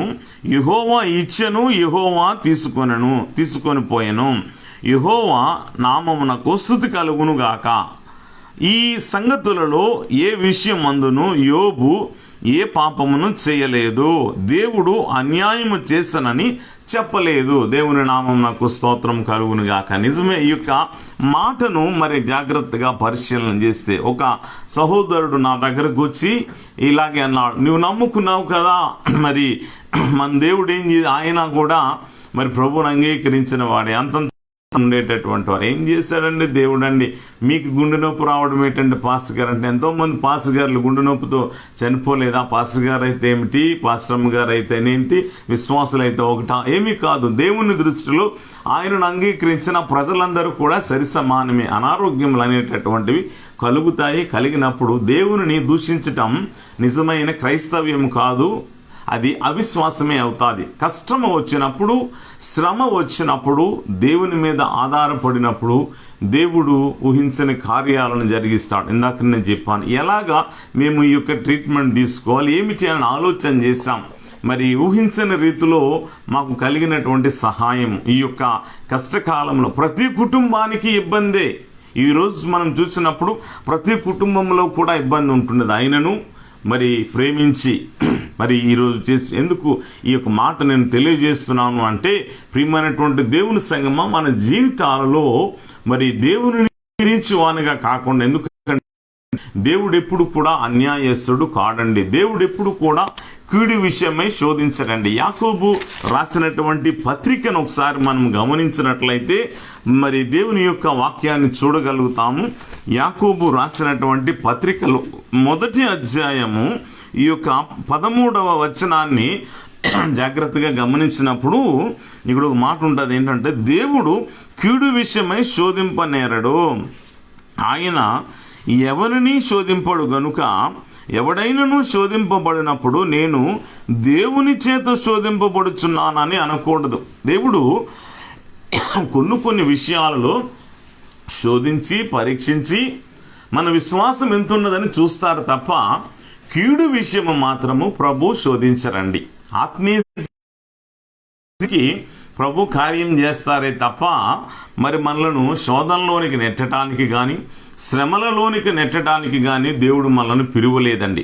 వాటన్నిటిలో నుండి తప్పించి రక్షించినటువంటి మన కృప కలిగినటువంటి యేసయ్య, మనము భరించాల్సిన శిక్ష అంతా మన ప్రభు అయినటువంటి యేసయ్య ఆయన మీద వేసుకొని మనకు విడుదలనిస్తే ఆయన ఇంకా మనల్ని ఏం శోధిస్తారు? ఆయన శోధించే దేవుడు ఆయన కాడు. దేవునికి స్తోత్రం కలుగును గాక. కనుక అందుకే ఇక్కడ 12లో ఉంటుంది, శోధన సహించిన వాడు ధన్యుడు, అతడు శోధనకు నిలిచిన వాడై ప్రభు తను ప్రేమించు వారికి వాగ్దానం చేసిన జీవ కిరీటము పొందును అనే మాట ఉన్నది. కనుక మరి ఈ యొక్క మరి శోధన కలిగినటువంటి వారి జీవితాలలో ఈ యొక్క ధన్యతని మనం ఎంచుకోవాలి. ఎందుకంటే యాకోబు పత్రికలో కూడా 1:2-3 కూడా ఉంటుంది, నా సహోదరులారా మీకు కలిగినటువంటి ఈ యొక్క శోధనను బట్టి ఆనందించండి, ప్రభువులో ఆనందించండి అనేటటువంటి మాటను తెలియజెప్పడం జరిగింది. అందుకే ఇక్కడ యోబు గారు మరి చరిత్రను చూసినప్పుడు ఈ యొక్క 36వ అధ్యాయంలో మనం 27:6లో కూడా ఒక మాట నేను మీకు జ్ఞాపకం చేస్తాను. ఈ యొక్క యోబు గ్రంథము 26 మనం చూస్తే ఈ యొక్క 26:7లో కూడా ఒక చక్కనైన మాట 27:6 అండి. 27:6 వచనంలో మనం చూడగలుగుతాం, నా నీతిని విడువక గట్టిగా పట్టుకొందును, నా ప్రవర్తన అంతటి విషయంలో నా హృదయము నన్ను నిందింపదు. ఇది తన ఆత్మీయమైన జీవితంలో నిజమైనటువంటి విశ్వాసి తన ఆత్మీయమైన జీవితంలో ఎదిగి దేవుని ఎదుట నిందారహితముగా నిష్కలంకముగా నేను నిలువబడగలను అనేటటువంటి ఈ యొక్క స్థితి కలిగినటువంటి విశ్వాస జీవితంలో ఎదిగినప్పుడు మన ఆత్మీయమైనటువంటి జీవితంలో అందుకే నా నీతిని విడువక గట్టిగా పట్టుకొందును అట. కాబట్టి ఆ నీతిని గట్టిగా పట్టుకున్నప్పుడు నీతిమంతుడు ఎక్కడ మరి కలిగేటటువంటి శోధనకు ఆ యొక్క నిరీక్షణ ఏమిటి అని అంటే దేవుడు ప్రతిఫలం ఇచ్చే దేవుడు అని మనము నమ్మాలి. ఆ ప్రతిఫలాన్ని పొందుకునేటటువంటి యొక్క పరిస్థితులను చూడగలుగుతాం. ఎందుకంటే నీతిమంతునికి కలిగేటటువంటి ఆపదలు ఎన్నో ఉంటాయి, కానీ దేవుడు ఎటువంటి కృపగల దేవుడు అంటే 36వ అధ్యాయంలోనే మనం చూడగలుగుతాం. యోబు గ్రంథము 36వ అధ్యాయము 7వ వచనంలో మనము జాగ్రత్తగా గమనించినట్లయితే మరి ఇక్కడ దేవుడు మరి వారిని ఏం చేయబోతున్నా అంటే ఎటువంటి స్థితిలో ఉంటారంటే, నీతిమంతులను ఆయన చూడకపోడు, సింహాసనము మీద కూర్చుండు రాజులతో ఆయన వారిని నిత్యము కూర్చుండబెట్టును, వారు గణపరచబడుదురు. ప్రియమైనటువంటి దేవుని సంగమా, నీతిమంతులు ఎప్పుడు కూడా గణపరచబడతారు. ఈ మాటను ఎందుకు తెలియజేస్తూ ఉంటున్నానంటే ప్రభు ఇచ్చినటువంటి మాట యోబు గారి జీవితంలో కలిగినటువంటి పరిస్థితులు, యోబు గారికి కలిగినటువంటి శోధనలు, యోబు గారికి కలిగినటువంటి సమస్యలు, ఈ యొక్క సమస్యల మధ్య అపవాది వచ్చి 10 మంది బిడ్డలను చంపేయటం జరిగింది, ఆస్తంతా పోయింది. ఆయన ఎటువంటి స్థితికి వెళ్ళిపోయారంటే ఏమీ లేనటువంటి స్థితికి వెళ్ళి తినటానికి కూడా తిండి లేనటువంటి పరిస్థితులలో ఉండేటటువంటి ఆ పరిస్థితులను చూడగలుగుతాం. మరి స్నేహితులు అని ఈరోజు మనము వెంటపడతాం. కొన్ని పరిస్థితులను మనం చూసినప్పుడు మరి నిజమైన స్నేహితుడు విడువక ప్రేమించును అనే మాట చూస్తాం. ఏమండి, మరి ఆ యోబు గారి స్నేహితులు కూడా మరి చాలా మరి వారు కూడా ధనవంతులుగానే ఉన్నారు. అయితే వారు యోబు గారి పరిస్థితిని చూసి యోబు గారికి కష్టము కలిగినప్పుడు అండి ఏం చేస్తారటండి, వారందరూ యోబు గారి మీద నిందలను మోపుచున్నారు తప్ప నీవు చేసినది తప్పు అని వారు నిందలు మోపారు. అక్కడ మనం చూడగలుగుతాం. వారందరికీ సమాధానము చెప్పినటువంటి యోబు గారు, నేను నమ్ముకున్నటువంటి నా దేవుడు నన్ను లేవనెత్తగలడు అని విశ్వాసముతో ఆయన పరిపూర్ణమైనటువంటి నమ్మకముతో దేవుని సన్నిధిలో ఎదురు చూచినటువంటి జరిగినటువంటి అనుభవాల ద్వారా ఆయన లేవనెత్తబడ్డాడు. అందుకే నీతిమంతులు గణపరచబడతారట. మనము నీతి కలిగి జీవిస్తే దేవుడు మనలో చూచేటటువంటిది ఏమిటంటే నీతిని చూస్తాడు. నేను ఈరోజు నీతిమంతుడును అని నేను చెప్పుకుంటే కాదక్కడ, ప్రభు దృష్టిలో నేను నీతిమంతుడిగా మార్చబడాలి.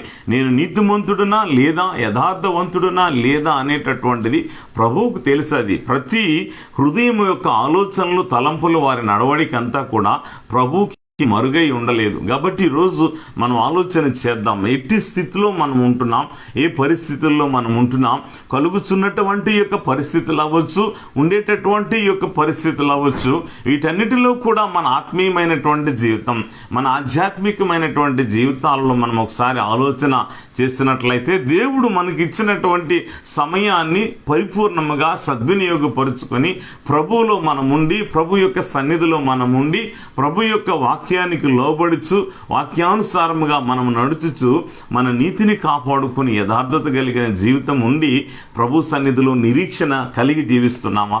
నా దేవుడు ప్రతి కష్టము నుండి, ప్రతి శ్రమ నుండి, ప్రతి శోధన నుండి నన్ను లేవనెత్తగలడు అనేటటువంటి ఆ నమ్మిక ఈరోజు కలిగి మనం జీవిస్తున్నామా లేదా పరిశీలన చేసుకోవాలని మనము ఈ యొక్క ఉదయకాల సమయంలో నేను మీకు తెలియజేస్తున్నాను. మనమందరం కూడా ప్రభు సన్నిధిలో ఆలోచన చేద్దాం. మనమందరం కూడా మన ఆత్మీయమైనటువంటి జీవితం ఆలోచన చేసినట్లయితే, ఎందుకంటే దేవుని దృష్టికట నీతిమంతులుగా ఉండాలట. దేవుడు మాట్లాడుతున్నటువంటి ప్రతి మాటను బట్టి, ఎందుకంటే ఈ యొక్క కీర్తనల గ్రంథంలో చక్కనైనటువంటి మాటను నేను మీకు జ్ఞాపకం చేస్తాను.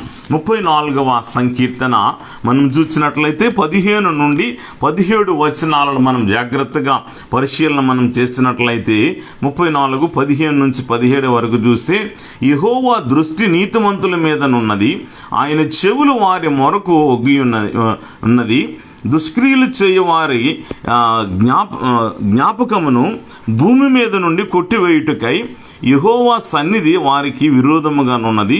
నీతిమంతులు మొరపెట్టగా యెహోవా ఆలకించును, వారి శ్రమలన్నిటిలో నుండి వారిని విడిపించును. ఇదండి దేవుడు. విరిగిన హృదయము గల వారికి యెహోవా ఆసనుడు, నలిగిన మనస్సు గల వారిని ఆయన రక్షించును. ఇంత గొప్ప దేవాది దేవుడు నీతిమంతులు. యోబు గారు తన నీతిని దేవుని ఎదుట తను తాను కనపరుచుకున్నాడు. నేను యథార్థత కలిగిన వాడనై, నీతి కలిగిన వాడనై, కష్టము కలిగిన, శోధన కలిగిన, అన్నీ పోయినా, ఎందుకంటే యెహోవా ఇచ్చును, యెహోవా తీసుకొని పోవును అనే మాటను ఆయన పలుకుతుంటున్నారు. అటువంటి విశ్వాస జీవితంలోనికి ఈరోజు మనం ఎదుగుచున్నామా? ఏమీ కలిగినను ఏమీ లేకపోయినను అలాగని చెప్పి దేవుడు ఏమీ లేకుండా చేసే దేవుడు కాడాయన. యోబు గారి జీవితమే ఈరోజు మనకు సాక్షికరంగా ఉంటున్నది. ఈరోజు భక్తులు వారి జీవితాల్లో వారు జీవించారంటే, వారు జీవించినటువంటి జీవిత చరిత్రను బైబిల్ గ్రంథంలో లిఖించారంటే, నిజముగా వారు జీవించి, నిజముగా వారు దేవుని కొరకు బ్రతికి ఒక మాదిరిని చూపించి వెళ్ళారు కనుక ఆ మాదిరి కలిగినటువంటి జీవితం ఈరోజు మనలో మార్పు తెస్తున్నదా ఆలోచన చేయాలి. దేవుడు మాట్లాడుతున్నటువంటి ప్రతి మాటను బట్టి మనము మార్పు పొందినటువంటి వారలమై మార్పు కోరుకుంటాము. కానీ ఇహలోకములో ఉండేటటువంటి వాటికి, ఇహలోకములో కలిగేటటువంటి వాటికి ఏదో మార్పులు చేర్పులు చేసుకునేటటువంటి ఆలోచనలు కలిగి జీవిస్తాము. కానీ నిజముగా మన జీవన విధానములో భక్తులు జీవించినటువంటి భక్తి కలిగిన జీవితాన్ని జీవించే అనుభవాలు ఈరోజు మనకున్నాయా? అది మనం ఆలోచన చేయాలి. ప్రభు నీతిమంతుడు నిరీక్షించినప్పుడు ప్రతిఫలం అనేటటువంటిది దేవుడు ఇచ్చేటటువంటి దేవుడు. కాబట్టి ఈరోజు మన నిరీక్షణకు ప్రతిఫలము దొరుకుతుంటున్నదా? ఏమి నిరీక్షిస్తుంటున్నాం? ఈరోజు ఏమి మాట్లాడుతుంటున్నాం అనేటటువంటిది ఆలోచన చేయాలి. యోబు భక్తుడు నోటి మాటతో కూడా పాపము చేయలేదు. అందుకే ఆయన ఏమంటున్నారంటే, నేను శోధింపబడిన తరువాతట ఎలా తయారయ్యంటే సువర్ణము వలె, బంగారం వలె అయ్యారటండి. దేవునికి స్తోత్రం కలుగును గాక. ప్రియమైన దేవుని సంగమం ఈరోజు ఆలోచన చేద్దాం. ఎందుకంటే శోధింపబడిన తరువాత, శోధన తరువాత దేవుడు ఇక్కడ ఏం చేయాలి? బంగారము వలె కనబడాడు. ఎందుకంటే 119వ సంకీర్తనలో భక్తుడు మరి కీర్తనాకారుడు ఇక్కడ చక్కనైనటువంటి మాటలను రాస్తారండి. ఆయన 119వ సంకీర్తన 67వ వచనంలో మనం చూడగలుగుతాం. ఇక్కడ శ్రమ కలుగక మునుపు నేను త్రోవ విడిచితిని, ఇప్పుడు నీ వాక్యము అనుసరించి నడుచుకొనుచున్నాను.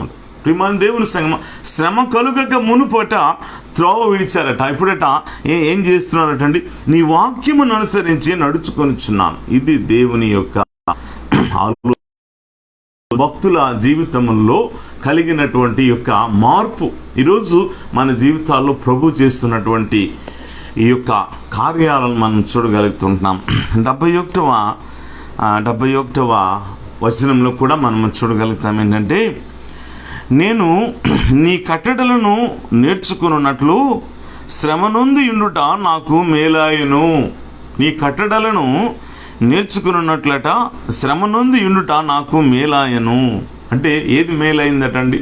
శ్రమ పడుట ద్వారా అట దేవుని కట్టడలు ఆజ్ఞలు అనుసరించి నడుచుట ద్వారా, అది దేవునిలోనికి వచ్చుట ద్వారా అది మేలుగా ఎంచుకున్నటువంటి భక్తుల జీవితం. ఈరోజు మన ఆత్మీయమైనటువంటి జీవితం. ఎందుకు ఈ యొక్క మాటలను నేను మీకు జ్ఞాపకం చేస్తూ ఉంటున్నానంటే, దేవుడు కొన్నిసార్లే శోధిస్తారు.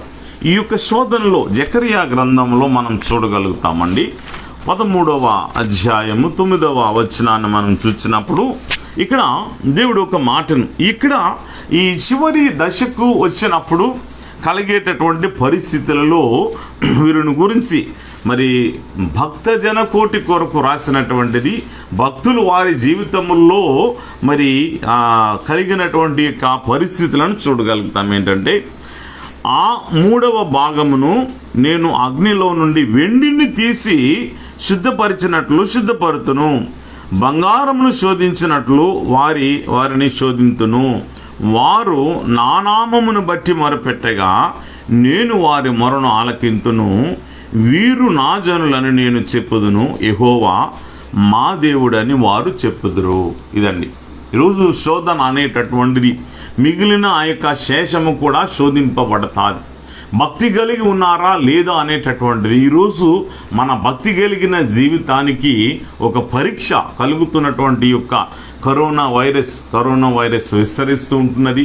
ఏదో తగ్గిపోయింది, వ్యాక్సిన్ వచ్చేస్తుంది. ప్రియమైన దేవుని సంగమ, ఇది ఇక్కడ కాదు, ఇక్కడ సెకండ్ వేవ్ కూడా మరి ప్రారంభమైంది. యూరోపియన్ కంట్రీస్ అన్నీ కూడా మరి లాక్డౌన్ పెట్టుకున్నారు. మరి త్వరలో మనకు కూడా లాక్డౌన్ పెడతారని అంటున్నారు. ఎటువంటిదో తెలియలేదు. ఈ సెకండ్ ఫేజ్లో మరి అనేకులు చనిపోవటం అనేటటువంటిది జరుగుతుంది. మొదటి కన్నా ఎక్కువగా బహుశా మరణాలు ఉండొచ్చు. కాబట్టి జాగ్రత్త వహిస్తూ ఉండేటటువంటి వారిని ఉండాలి. ఇటువంటి భయంకరమైనటువంటి యొక్క పరిస్థితులలో దేవుడు విడిచిపెడతాడా? ఈ యొక్క ప్రశ్న మనకు కావాలి. ఏంటంటే, విడిచిపెట్టే దేవుడు ఆయన కాడు అనే సత్యాన్ని మనం గుర్తెరగాలి. విడిచిపెట్టే దేవుడు కాడు ఆయన. భక్తి కలిగినటువంటి వారి జీవితాలలో వారు శోధింపబడినప్పుడు, శ్రమ పడినప్పుడు వారి జీవితాలలో ప్రియమైన దేవుని సంగమ, దేవుడు ఇక్కడ ఏమంటున్నాడండి, ఆ పరిచినట్లు శుద్ధపరుతును, బంగారమును శోధించినట్లు వారిని శోధించునట. వారు నా నామమును బట్టి మొరపెట్టగా, అందుకు అక్కడ చివరి దశలో మొరపెట్టేటటువంటి ఆ యొక్క స్థితిని మనం చూడగలుగుతాం. ఈరోజు మన ఆత్మీయమైనటువంటి జీవితంలో మరి భక్తులైనటువంటి యోవేలు గారు మరి ముందుగానే రచించడం అనేటటువంటిది జరిగింది.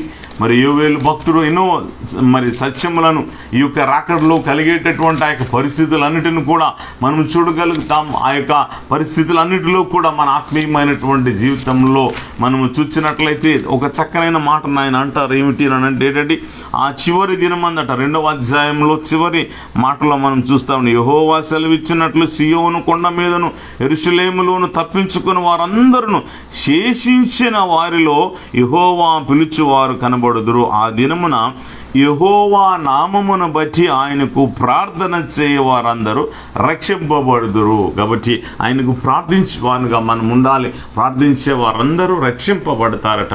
మరి రక్షింపబడుతూ నిరీక్షణకు తగినటువంటి ఆ ప్రతిఫలాన్ని అక్కడ మనం ఇక్కడ చూడగలుగుతూ ఉంటున్నాం. కాబట్టి ఈరోజు మన ఆత్మీయమైనటువంటి జీవితాన్ని ఆలోచన చేస్తే, ఈ శ్రమలు మనకు వచ్చినప్పుడు, ఈ కష్టాలు మనకు వచ్చినప్పుడు శ్రమగా ఎంచుకోకుండా, అపోస్తులు వారి జీవితాల్లో కూడా శ్రమ వచ్చినప్పుడు వారు మరి మనము చిన్నది కలిగినప్పుడు ఏంటోనండి దేవుడు మమ్మల్ని ఇలా శోధిస్తున్నాడు, ఎప్పుడు మాకు విడుదల వస్తుందో అనేవారు కూడా ఉన్నారు. దేవుడు శోధించాడండి. శ్రమ కలిగినను ఆత్మీయ జీవితంలో ఎదుగుదల కావాలి. ఒక మాటను జ్ఞాపకం చేస్తాను. 2వ కొరింథీయులకు రాసినటువంటి పత్రికలో భక్తుడైనటువంటి పౌలు గారు చాలా చక్కనైనటువంటి మాటను రాస్తారు. అక్కడ 4వ అధ్యాయాన్ని మనం చూసినప్పుడు ఆ 16, 17, 18 వచనాలు చాలా చక్కనైనటువంటి మాటలను ఇక్కడ తెలియజేస్తూ ఉంటున్నారు. కావున మేము ధైర్యపడము, మా బాహ్య పురుషుడు కృషించుచున్నాను, ఆంతర్య పురుషుడు దినదినము నూతనపరచబడుచున్నాడు. మేము దృశ్యమైన వాటిని చూడక అదృశ్యమైన వాటిని నిదానించి చూచుచున్నాము గనుక క్షణమాత్రముండు మా చులకని శ్రమ మా కొరకు అంతకంతకు ఎక్కువగా నిత్యమైన మహిమ భారము కలుగజేయుచున్నది. ఎలయనగా దృశ్యమైనవి అనిత్యములు, అదృశ్యమైనవి నిత్యములు. చాలా స్పష్టంగా తెలియజేయటం జరిగింది. మరి ఈ యొక్క శ్రమ అట వారు ఏమంటున్నారంటే క్షణమాత్రం ఉండేటటువంటిది. ఇవన్నీ కూడా క్షణమాత్రం ఉండేటటువంటి యొక్క శ్రమలు. వీటిలో నిరీక్షించినట్లయితే దేవుడు మన ఆత్మీయమైనటువంటి జీవితంలో ఇక్కడ అట్టి విశ్వాసం కలిగి ప్రభువులో మనం ఉంటే, అట్టి నమ్మకం కలిగి మనము ప్రభు ఉంటే ఈ యొక్క శ్రమలన్నీ కూడా క్షణమాత్రం ఉంటాయి. అందుకే అక్కడ ప్రభు మాట్లాడుతున్న మరి చక్కనైనటువంటి మాటలు పౌలు గారు రాస్తూ పరిశుద్ధాత్మ పూర్ణుడై ఏమంటున్నారంటే కనిపించేటటువంటిదట మరి అది అనిత్యములట, అది అశాశ్వతమైనటువంటిది. కనిపించినటువంటి ఒక లోకం ఉంటున్నది, కనిపించినటువంటి ఆ యొక్క రాజ్యం ఉంటున్నది, అందులోనికి మనం వెళ్తాం. వాటిని మేము పొందుకోవటానికి ఉన్నాం. ఇక్కడ ఏమున్నది? అదృశ్యమైనటువంటి వాటి నిత్యమైనటువంటి ఆ యొక్క నిత్య జీవ రాజ్యంలో మనం ఉండటానికి నిరీక్షణ కలిగినటువంటి వారు, విశ్వాసం ఉంచినటువంటి వారికి ప్రతిఫలం అనేటటువంటిది ఇక్కడ యోబు గారి జీవితంలో కూడా అదే కలిగింది. ఆయన అటువంటిది చేశారు. కాబట్టి ఆయన మరి శ్రమల్లో కూడా దేవుని స్తుతించి మహిమపరిచి గణపరిచి ప్రభువుని ఆరాధించి ప్రభువుని గణపరిచి ఆయన చిత్తానికి లోబడి ఆయన దీవించి వరకు నా వ్యాజ్యం ఆయనతో వినిపించుకుంటాను, నేను తప్పు చేయలేదని ఆయన మాట్లాడినటువంటి పరిస్థితులను చూస్తాం అక్కడ. కాబట్టి ఈరోజు మన జీవితాల్లో కూడా మన ఆత్మీయమైనటువంటి జీవితాలలో మనము కూడా ఆలోచన చేయాలి. ఎందుకు అంటే ప్రభువులో వాక్యమందును ప్రార్థన యందును విశ్వాసమందును ఎదిగిన వారలమై మనం ఉండాలి. అందుకే ఇక్కడ భక్తుడైన పౌలు గారు హెబ్రీలకు రాసినటువంటి పత్రిక మరి ఆ యొక్క 12వ అధ్యాయము 11 వచనాన్ని మనం జాగ్రత్తగా గమనిస్తే, మరి ఆ 12వ వచనాన్ని మనము పాటిస్తే, ఈ యొక్క 11వ వచనాన్ని మనము పాటిస్తే ఈ యొక్క 12, 11లో చక్కనైన మాటను తెలియజెప్తారు. ప్రస్తుతమందు సమస్త శిక్షయు దుఃఖకరంగా కనబడునే గాని సంతోషముగా కనబడదు. ఆయనను దాని యందు అభ్యాసం కలిగిన వారికి అది నీతి అను సమాధానకరమైన ఫలమిచ్చును. ఇదండి దేవుడు మాట్లాడుతున్నటువంటి మాట. ఏమిటి అని అంటే ప్రస్తుతము మనకు కనబడేటటువంటిది ఇప్పుడు మనము కలిగి ఉన్నవాడి ఏంటండి? శోధన వెంబడి శోధన అండి, శ్రమ వెంబడి శ్రమ అండి. శ్రమలో మరలా అనారోగ్యాలండి. ఈ అనారోగ్యంలో ఈ బాధలు ఎవరు ఎత్తుతారు, ఏం చేస్తారు, ఏమిటి అని అంటే ఇది అలవరుచుకుంటే మరి చక్కగా మరి అభ్యాసం చేసేటటువంటి వారి జీవితాలను మనం చూసినప్పుడు ప్రాక్టీస్ మేక్స్ పర్ఫెక్ట్ అని సామెత ఎందుకు అన్నారంటే, ఈరోజు మన ఆత్మీయమైనటువంటి జీవితాల్లో, మన ఆధ్యాత్మికమైనటువంటి జీవితంలో మరి ఏమిటి ప్రాక్టీస్ చేస్తున్నాం మనం ఈరోజు? ఏంటి ప్రాక్టీస్? మన యొక్క అభ్యాసం అనేటటువంటిది ఏ రీతిలో ఉంటున్నదో మనము పరిశీలన చేసుకోవాలి. ఎందుకు అనంటే ప్రస్తుతమందు సమస్త శిక్షయు దుఃఖకరంగా కనబడునే కానీ మరి సంతోషకరంగా కనబడదు. అయినను దాని యందు అభ్యాసం కలిగిన వారికి అది నీతి అను సమాధానకరమైన ఫలమిచ్చును. ఇది నీతిమంతునికి దేవుని యందు విశ్వాసం ఉంచిన ప్రతి విశ్వాసికి రాబో ఆ దినములలో కలిగే ఆ దీవెన, ఆ ప్రతిఫలం అనేది మనం ఆలోచన చేయాలి. మరి విత్తనం వేసిన వెంటనే పంట కోసేస్తామంటే ఎలా అవుతుంది? విత్తనం వేసిన వెంటనే పంట కొయ్యలేం మనం. ఆ యొక్క పంట అంటే అది మొలకెత్తాలి, ఆ విత్తనంలోనికి మొలకెత్తాలి, అది మొక్కగా పెరగాలి, దానికి పువ్వులు రావాలి, కాయ రావాలి, అది వచ్చి పండవాలి. అది మంచిదైతేనే మరలా మనం పొందుకోగలుగుతాం. లేదా అది చెడుదైందంటే మనకు అది దొరకదు. ఆ మంచిది ఎలా వస్తుందట? దేవుని దగ్గర నుంచి వచ్చే ప్రతి ఫలము కూడా శ్రేష్టమైనటువంటి ప్రతి మంచి ఈవియు జ్యోతిర్మయుడగు తండ్రి యొద్ద నుండి మీకు దయచేయుననే మాట యాకోబు పత్రిక యొక్క 1వ అధ్యాయంలో రాయబడి ఉంటున్నది. కాబట్టి శ్రేష్టమైన ప్రతి మంచి ఈవి మనకు రావాలి అంటే ప్రభు యొక్క సన్నిధిలో మనం ఎలా ఉండాలి అని అంటే అవ్వచ్చు, సంతోషం అవ్వచ్చు, ప్రభుని ఆత్మపూర్వంగా మరి మనము ఆయనను ఆరాధించి మహిమపరిచి కనపరచాలి. అందుకే ఆ ప్రాక్టీస్ మనకు కావాలట. అందుకే ఇక్కడ ఏం చేయమంటున్నారంటే 12వ వచనంలో, కాబట్టి వడిలిన చేతులను సడలిన మోకాలను బలపరుచుడి. చేతులెత్తి ప్రార్థించే అనుభవాలు ఉన్నాయా? మోకరించి ప్రార్థించే అనుభవం ఈరోజు మనకు ఉంటున్నదా? అనారోగ్య కారణముగా మోకాలు వేయలేం. అవకాశం ఉన్నంత వరకు కూడా మోకరించి ప్రార్థించే అనుభవాలు ఉన్నాయా? బలం ఉన్నంత వరకు మోకరించం. ఏమండి మరి అన్ని విధాలుగా ఉండేటప్పుడు మోకరించం. ఏదో నామమాత్రముగా ప్రార్థన వెళ్ళిపోతుంది. అన్నీ అయిపోయేసరికి ఏమవుతామంటే వయసు అయిపోతుంది. వయసు మీరిపోయిన తర్వాత అసలు మోకాలు వేయలేం. కాబట్టి ఈరోజు ఆలోచన చేద్దాం. ప్రభు సమయం ఇచ్చారు, మోకరించి నీ పవిత్రమైన చేతులు పైకెత్తి. స్త్రీలు ఒక్కరికే కాదండి, నెహెమ్యా గ్రంథంలో ప్రభు ఏంటంటే స్త్రీలు పురుషులు మరి కలిసే చేతులెత్తి దేవునికి ప్రార్థన చేయాలి. అనగా మనల్ని మనం దేవునికి సరెండర్ అయిపోవాలండి, మనం సమర్పించుకోవాలి. అటువంటి సమర్పణ కలిగే జీవితం ఈరోజు మన జీవితాల్లో ఉంటే మన ఆత్మీయమైనటువంటి జీవితంలో ప్రభు కార్యాలు జరిగించే దేవుడు ఆయన. కాబట్టి ఇటువంటి మరి అభ్యాసం, ఇటువంటి అలవాట్లు, మన అలవాట్లు ఈరోజు మారిపోయాయి. కరోనాలో అనేక కుటుంబాల్లో ప్రతి మనిషిలో మారిపోయింది. ఈరోజు మరలా ఆ యొక్క పాత స్థితికి రావడానికి ప్రయత్నం చేస్తూ ఉంటున్నాం. మరి అనేకమైనటువంటి ఆలోచనలు, తలంపులు కలిగి దేవుని వాక్యము అనేక సంవత్సరాల నుంచి మనకు తెలియజేస్తున్నది కదా. ఆ వాక్యముని బట్టి ప్రభువా ఇదిగో నేను మారి ఉంటున్నానని ప్రభువుకి సమాధానం ఎవరికి చెప్పాల్సిన అవసరం లేదండి. ఎవరికి చెప్పాల్సిన అవసరం లేదు. నీ పొరుగు వారికి కానీ, నీ కుటుంబీకులకు కానీ, నీ ఆత్మీయమైన జీవితంలో ఎవరికి నీవు జవాబుదారు కావక్కడ. దేవునికి నీవు జవాబుదారు అనేటటువంటి సత్యాన్ని గుర్తెరగాలి. దేవునికి మనం దేవా నేను నీతిమంతుడినై ఉన్నాను, నా చేతులెత్తి నిన్ను ఆరాధిస్తున్నానని చెప్పి మనల్ని మనం దేవునికి ప్రతిరోజు అప్పగించుకొని నీతిమంతులుగా ఉంటున్నామా ఆలోచన చేయాలి. మన విశ్వాసమైనటువంటి జీవితంలో, మన ఆధ్యాత్మికమైనటువంటి జీవితాన్ని జాగ్రత్తగా మనం పరిశీలన చేస్తే, అందుకే అక్కడ మరి ఈ యొక్క ప్రాక్టీస్ అనేటటువంటిది మన ఆత్మీయమైన జీవితంలో దేవుని యొక్క వాక్యం మనం జాగ్రత్తగా మరి ప్రకటన గ్రంథంలో కూడా ఒక చక్కనైన మాట మనం చూద్దామండి. 7వ అధ్యాయంలో 14వ వచనంలో ఈ యొక్క మాటను మనం చూడగలుగుతాం. ఇక్కడ ఏమిటి అంటే, అందుకు 7:14 ప్రకటన గ్రంథంలో చూస్తాం.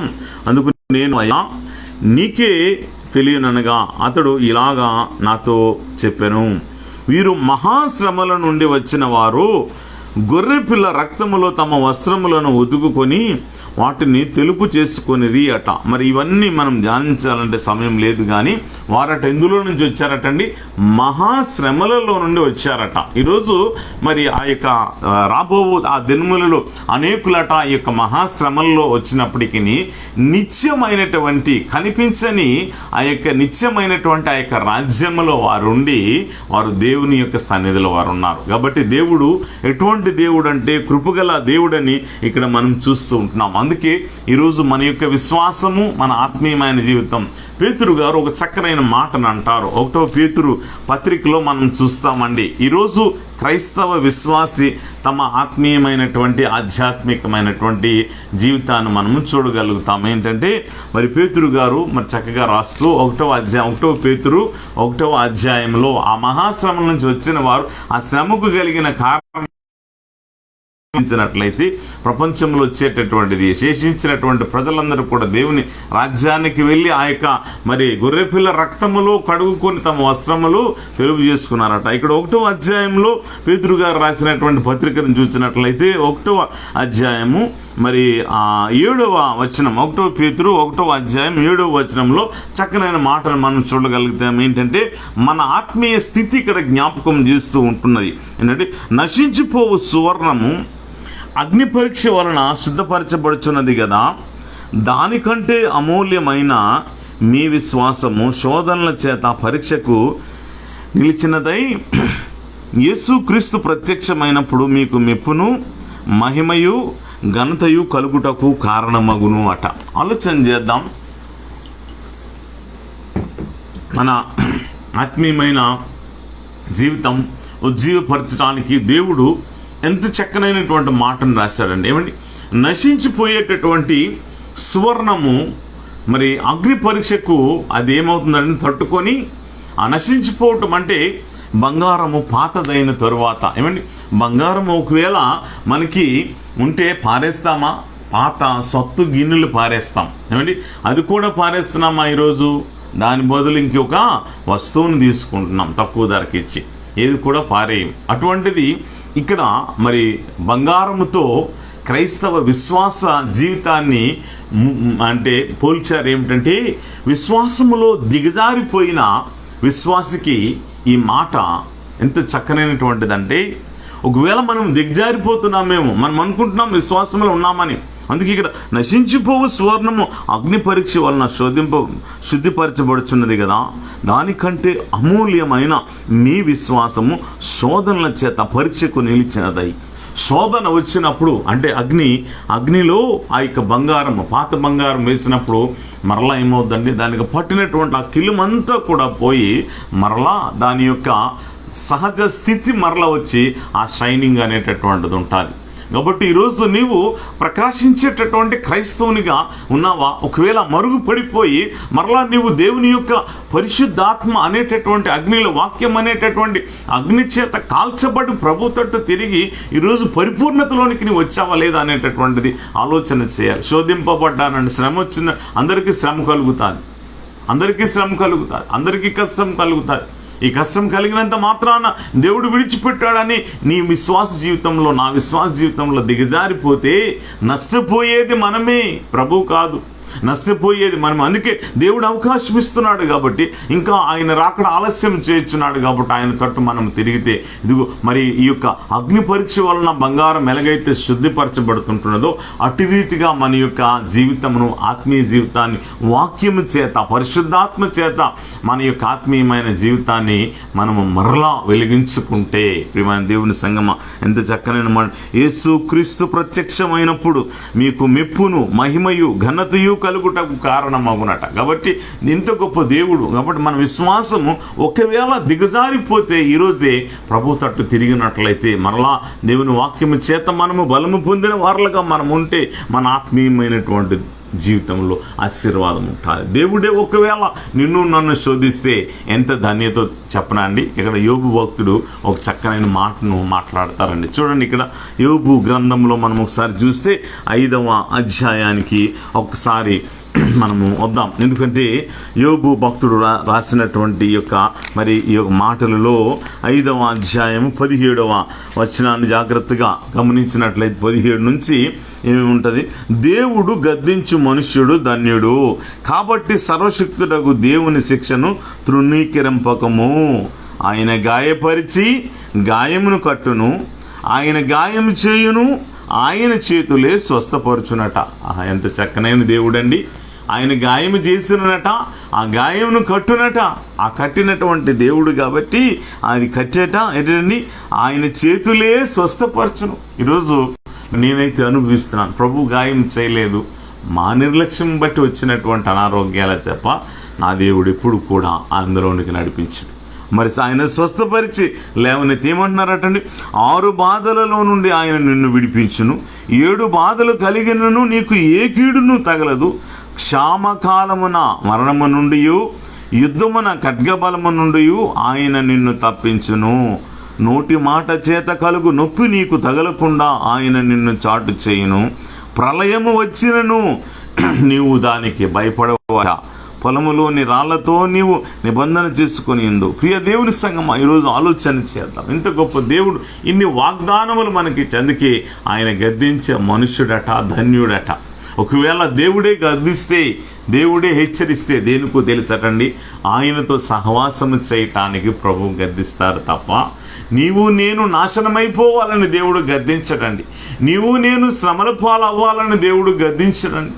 ప్రతి కష్టము నుండి, ప్రతి శ్రమ నుంచి విడుదల కలిగించే దేవాది దేవుడు. ఆయన యొక్క గొప్ప మనస్సును మనం ఆలోచన చేస్తే, గొప్ప దేవుని కూర్చున్నటువంటి మాటలను ఒకసారి మనం ఆలోచన చేస్తే చాలా చక్కనైనటువంటి, నేను ఎప్పుడు ఈ యొక్క మాటను తలుస్తూ ఉంటుంటాను. ఎందుకంటే మన గొప్ప దేవుడు విలాప వాక్యముల గ్రంథాన్ని ఒకసారి మనం చూసినట్లయితే, విలాప వాక్యముల గ్రంథం అధ్యాయము 23వ వచనాన్ని మనం జాగ్రత్తగా చూస్తే, లెమెంటేషన్స్ 3rd చాప్టర్ అండి, మనం చూసినట్లయితే 23rd వర్స్లో ఎంత చక్కనైనటువంటి మాట అంటే దేవుని యొక్క మాట. అనుదినము నూతనముగా ఆయనకు వాత్సల్యత పుట్టుచున్నది, నీవు ఎంతైనా నమ్మదగిన వాడవట. దేవునికి స్తోత్రం కలుగును గాక. ప్రతిరోజు అతనికి ఏం పుడుతుందటంటే మన మీద వాత్సల్యత పుడుతున్నదట, ప్రేమ పుడుతున్నది, ఆయన జాలి పుడుతున్నది. ఆయన ఆలోచించి నా బిడ్డలకు ప్రతిరోజు కూడా ఒక క్రొత్త ఆశీర్వాదాన్ని ఇవ్వాలి అని ఆశపడి దీవించే దేవాది దేవుని మనం కలిగి ఉన్నాం. కాబట్టి ఈరోజు ఆలోచన చేద్దాం. ప్రియమైన దేవుని సంగమా, ఎటువంటి తలంపులతో ఈరోజు మనం ఉన్నాం, ఎటువంటి ఆలోచనతో ఉన్నాం. దేవుడు గద్దించాడండి, దేవుడు శోధించాడని దేవుని యొక్క సన్నిధిని చూస్తే, దేవా నీవు శోధించవని ఎప్పుడైతే మనం నమ్ముతామో అప్పుడే మన జీవితంలో వీటి నుంచి విడిపింపబడతాం, విడుదల పొందుతాం, విమోచన పొందుతాం. వీటన్నిటి నుంచి కూడా, సమస్యలన్నిటి నుంచి కూడా తప్పించి సంరక్షించి నడిపించేటటువంటి దేవుడు ఆయన. యోబు గారే మనకు సాక్ష్యంగా ఉంటున్నారు. మరి ఆయన అటువంటి నీతిని కలిగినప్పుడు ఈ యొక్క నీవు ఎంతో నిందలు వేసినటువంటి స్నేహితులండి, నిందలు వేసినటువంటి స్నేహితులు, నిందలు వేసినటువంటి బంధువులు, నిందలు వేసినటువంటి ఆయన మిత్రులు అందరూ కూడా ఆయన విడిచిపెట్టిన ఆయనను కనిన దేవుడు విడిచిపెట్టలేదు. ఆయన సన్నిధిలో ఆయన యోబు గారు నిలువబడగా ఆయన భక్తిని చూచి 42వ అధ్యాయం మీరింటికి వెళ్ళాక చక్కగా చదవండి. చదివినప్పుడు యోబు గారు పొందుకునే ఆశీర్వాదం, ఈ దేవుని యొక్క సన్నిధిలో మేము నీతిమంతులం అనుకొని ఆ యొక్క యోబు గారి స్నేహితులు అన్నారు. ప్రియమైన దేవుని సంగమా, యోబు గారు అక్కడ మాట్లాడుతూ 42వ అధ్యాయం అంటారు ఏంటంటే, అప్పుడు యోబు యెహోవాతో ఇలాగ ప్రత్యుత్తరం ఇచ్చెను, నీవు సమస్త క్రియలను చేయగలవనియు, నీవు ఉద్దేశించినది ఏదియో నిష్ఫలము కానేరదనియు నేను ఇప్పుడు తెలుసుకుంటుని. నిరీక్షణకు తగినటువంటి ప్రతిఫలం ఏది కూడా నిష్ఫలం కాలేదు ప్రభువా, నీ యొక్క కార్యములు గొప్పవి. అందుకే అక్కడ ఏమన్నాడు, జ్ఞానము లేని మాటల చేత ఆలోచనను నిరర్థకము చేయు వీడెవడు, అలాగున వివేచన లేనివాడనైనా నేను ఏమీయూ నెరుగక నా బుద్ధికి మించిన సంగతులను గూర్చి మాటలాడి తిని. బుద్ధికి మించినటువంటి సంగతులట మాటలాడు అంటే తన తప్పును ఒప్పుకొని బుద్ధికి మించిన మాటలేవో మాట్లాడాను. ఇప్పుడు సరిదిద్దుకుంటున్నటువంటి ఈ యొక్క యోబు భక్తుడు జీవితాన్ని చూస్తే, నేను మాటలాడగూరుచున్నాను, దయచేసి నా మాట ఆలకింపము. ఒక సంగతి నిన్ను అడిగేదను, దానిని నాకు తెలియజెప్పము. వినికిడి చేత నిన్ను గూర్చిన వార్త నేను వింటిని, అయితే ఇప్పుడు నేను కన్నులారా నిన్ను చూచుచున్నానట. దేవునికి స్తోత్రం కలుగును. ప్రియమైన దేవుని సంగమం, కన్నులారా నిన్ను చూస్తున్నాను.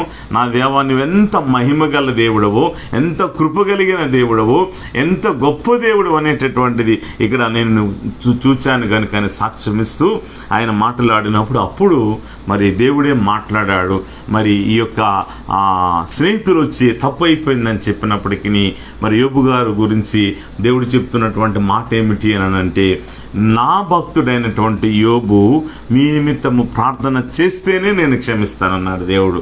దేవునికి స్తోత్రం, హల్లెలూయా. శ్రమల్లో ఉన్నటువంటి భక్తులు ఈరోజు శ్రమ పడుతున్నాం కదా, వారి కొరకు మేమేమి ప్రార్థిస్తామండి, మేమే శ్రమల్లో ఉన్నాం కదా అని అనుకోవచ్చు. కాదండి, మనము శ్రమలలో ఉన్నా మన ప్రార్థన చాలా ప్రాముఖ్యమైనటువంటిది కనుక మనకును అనేకులకు దీవెనకరంగా ఆశీర్వాదకరంగా మార్చి ఇక్కడ డబుల్ బ్లెస్సింగ్ అనేటటువంటిది యోబు గారి జీవితంలో పొందటం జరిగింది. డబుల్ బ్లెస్సింగ్, ఒకటి కాదు, ఇక్కడ రెండంతల ఆశీర్వాదం అనేటటువంటిది ఆయన పొందారు. శ్రమలో అన్ని కోల్పోయినవన్నీ దేవుడు ఇచ్చాడు, మరలా 10 మంది బిడ్డలను ఇచ్చాడు. కాబట్టి ఈరోజు ఆలోచన చేద్దాం, నిరీక్షణకు తగినటువంటి ప్రతిఫలము ఇచ్చే దేవాది దేవుని కలిగి ఉన్నాం కనుక ప్రతి కష్టములో, ప్రతి శ్రమలో, ప్రతి వ్యాధులో, ప్రతి బాధలో, ఎటువంటి ఈ యొక్క కరోనా పరిస్థితులు ఏమి మారుతున్నప్పటికీ విడిచిపెట్టే దేవుడు కాడాయన. కాబట్టి ఆయన యందు పరిపూర్ణమైన నిరీక్షణ నుంచి ఈరోజు మన విశ్వాస జీవితాన్ని మరలా ప్రభువులో పట్టుకునేలాగున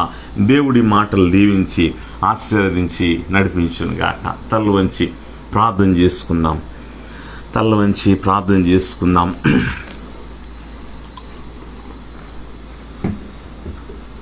ప్రభు యొక్క సన్నిధిలో ప్రార్థన చేద్దాం. ప్రతి ఒక్కరిని బట్టి ప్రార్థన చేద్దాం. అలాగే ఒకసారి పరిశీలన చేసుకుందాం. నిరీక్షణకు తగినటువంటి ఆ యొక్క ప్రతిఫలాన్ని ఈరోజు మనము పొందుకుంటున్నామా? నిరీక్షణకు తగినటువంటి ప్రతిఫలాన్ని పొందుకునే అనుభవాల్లో మనం ఉన్నామా? మనం పరిశీలన చేసుకుంటూ ప్రభు సన్నిధిలో ప్రార్థన చేసుకున్నాం. దేవా, విడిచిపెట్టే దేవుడవు నీవు కావు. నీ యందు నమ్మకం ఉంచువారు ప్రభా, నువ్వు విడిచిపెట్టే దేవుడవు కావు గనుక తండ్రి, నా ప్రార్థన అంగీకరించు అని ప్రభు సన్నిధిలో ప్రార్థన చేద్దాం. నేను నీ యందు నమ్మకం ఉంచున్నాను గనుక గొప్ప కార్యములు చేసే దేవుడు యేసయ్యా, ఈ ఉదయకాల సమయంలో నీ సన్నిధికి వస్తున్నానని ప్రభుతో తిరుగుదాం. ప్రభువా,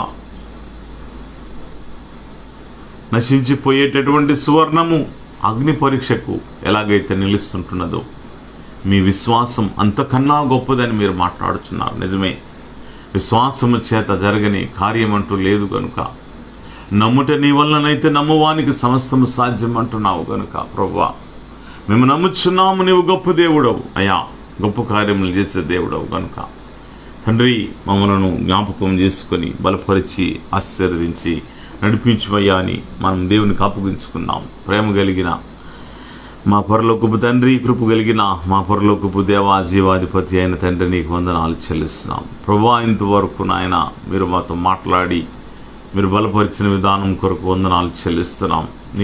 నిరీక్షణ లేనటువంటి మా యొక్క జీవితంలో ఒకవేళ ఉండినట్లయితే నిరీక్షణ కలిగినటువంటి వారలమై నీలో మేము బలము పొంది నీ నామమును మహిమపరచువారుగా ప్రభువా, మమ్మలను బలపరిచి ఆశీర్వదించి నడిపించమని వేడుకుంటూ ప్రభువా మీ చేతులకు అప్పగించుకుంటున్నాం. యేసయ్యా తండ్రి, మీకు వందనాలు స్తోత్రములు చెల్లిస్తుంటున్నాం. వెత్తబడిన వాక్యము మాలో ఫలింపును కలుగు చేసి దేవా మీ యొక్క రాకడ కొరకు మమ్మలను సిద్ధపరచమని వేడుకుంటూ ప్రభువా మీ చేతులకు అప్పగించుకుంటున్నాం. యేసయ్యా, మీ యొక్క సన్నిధి మాకు తోడుగా ఉంచండి. నీ యొక్క కృప మాకు తోడుగా ఉంచండి.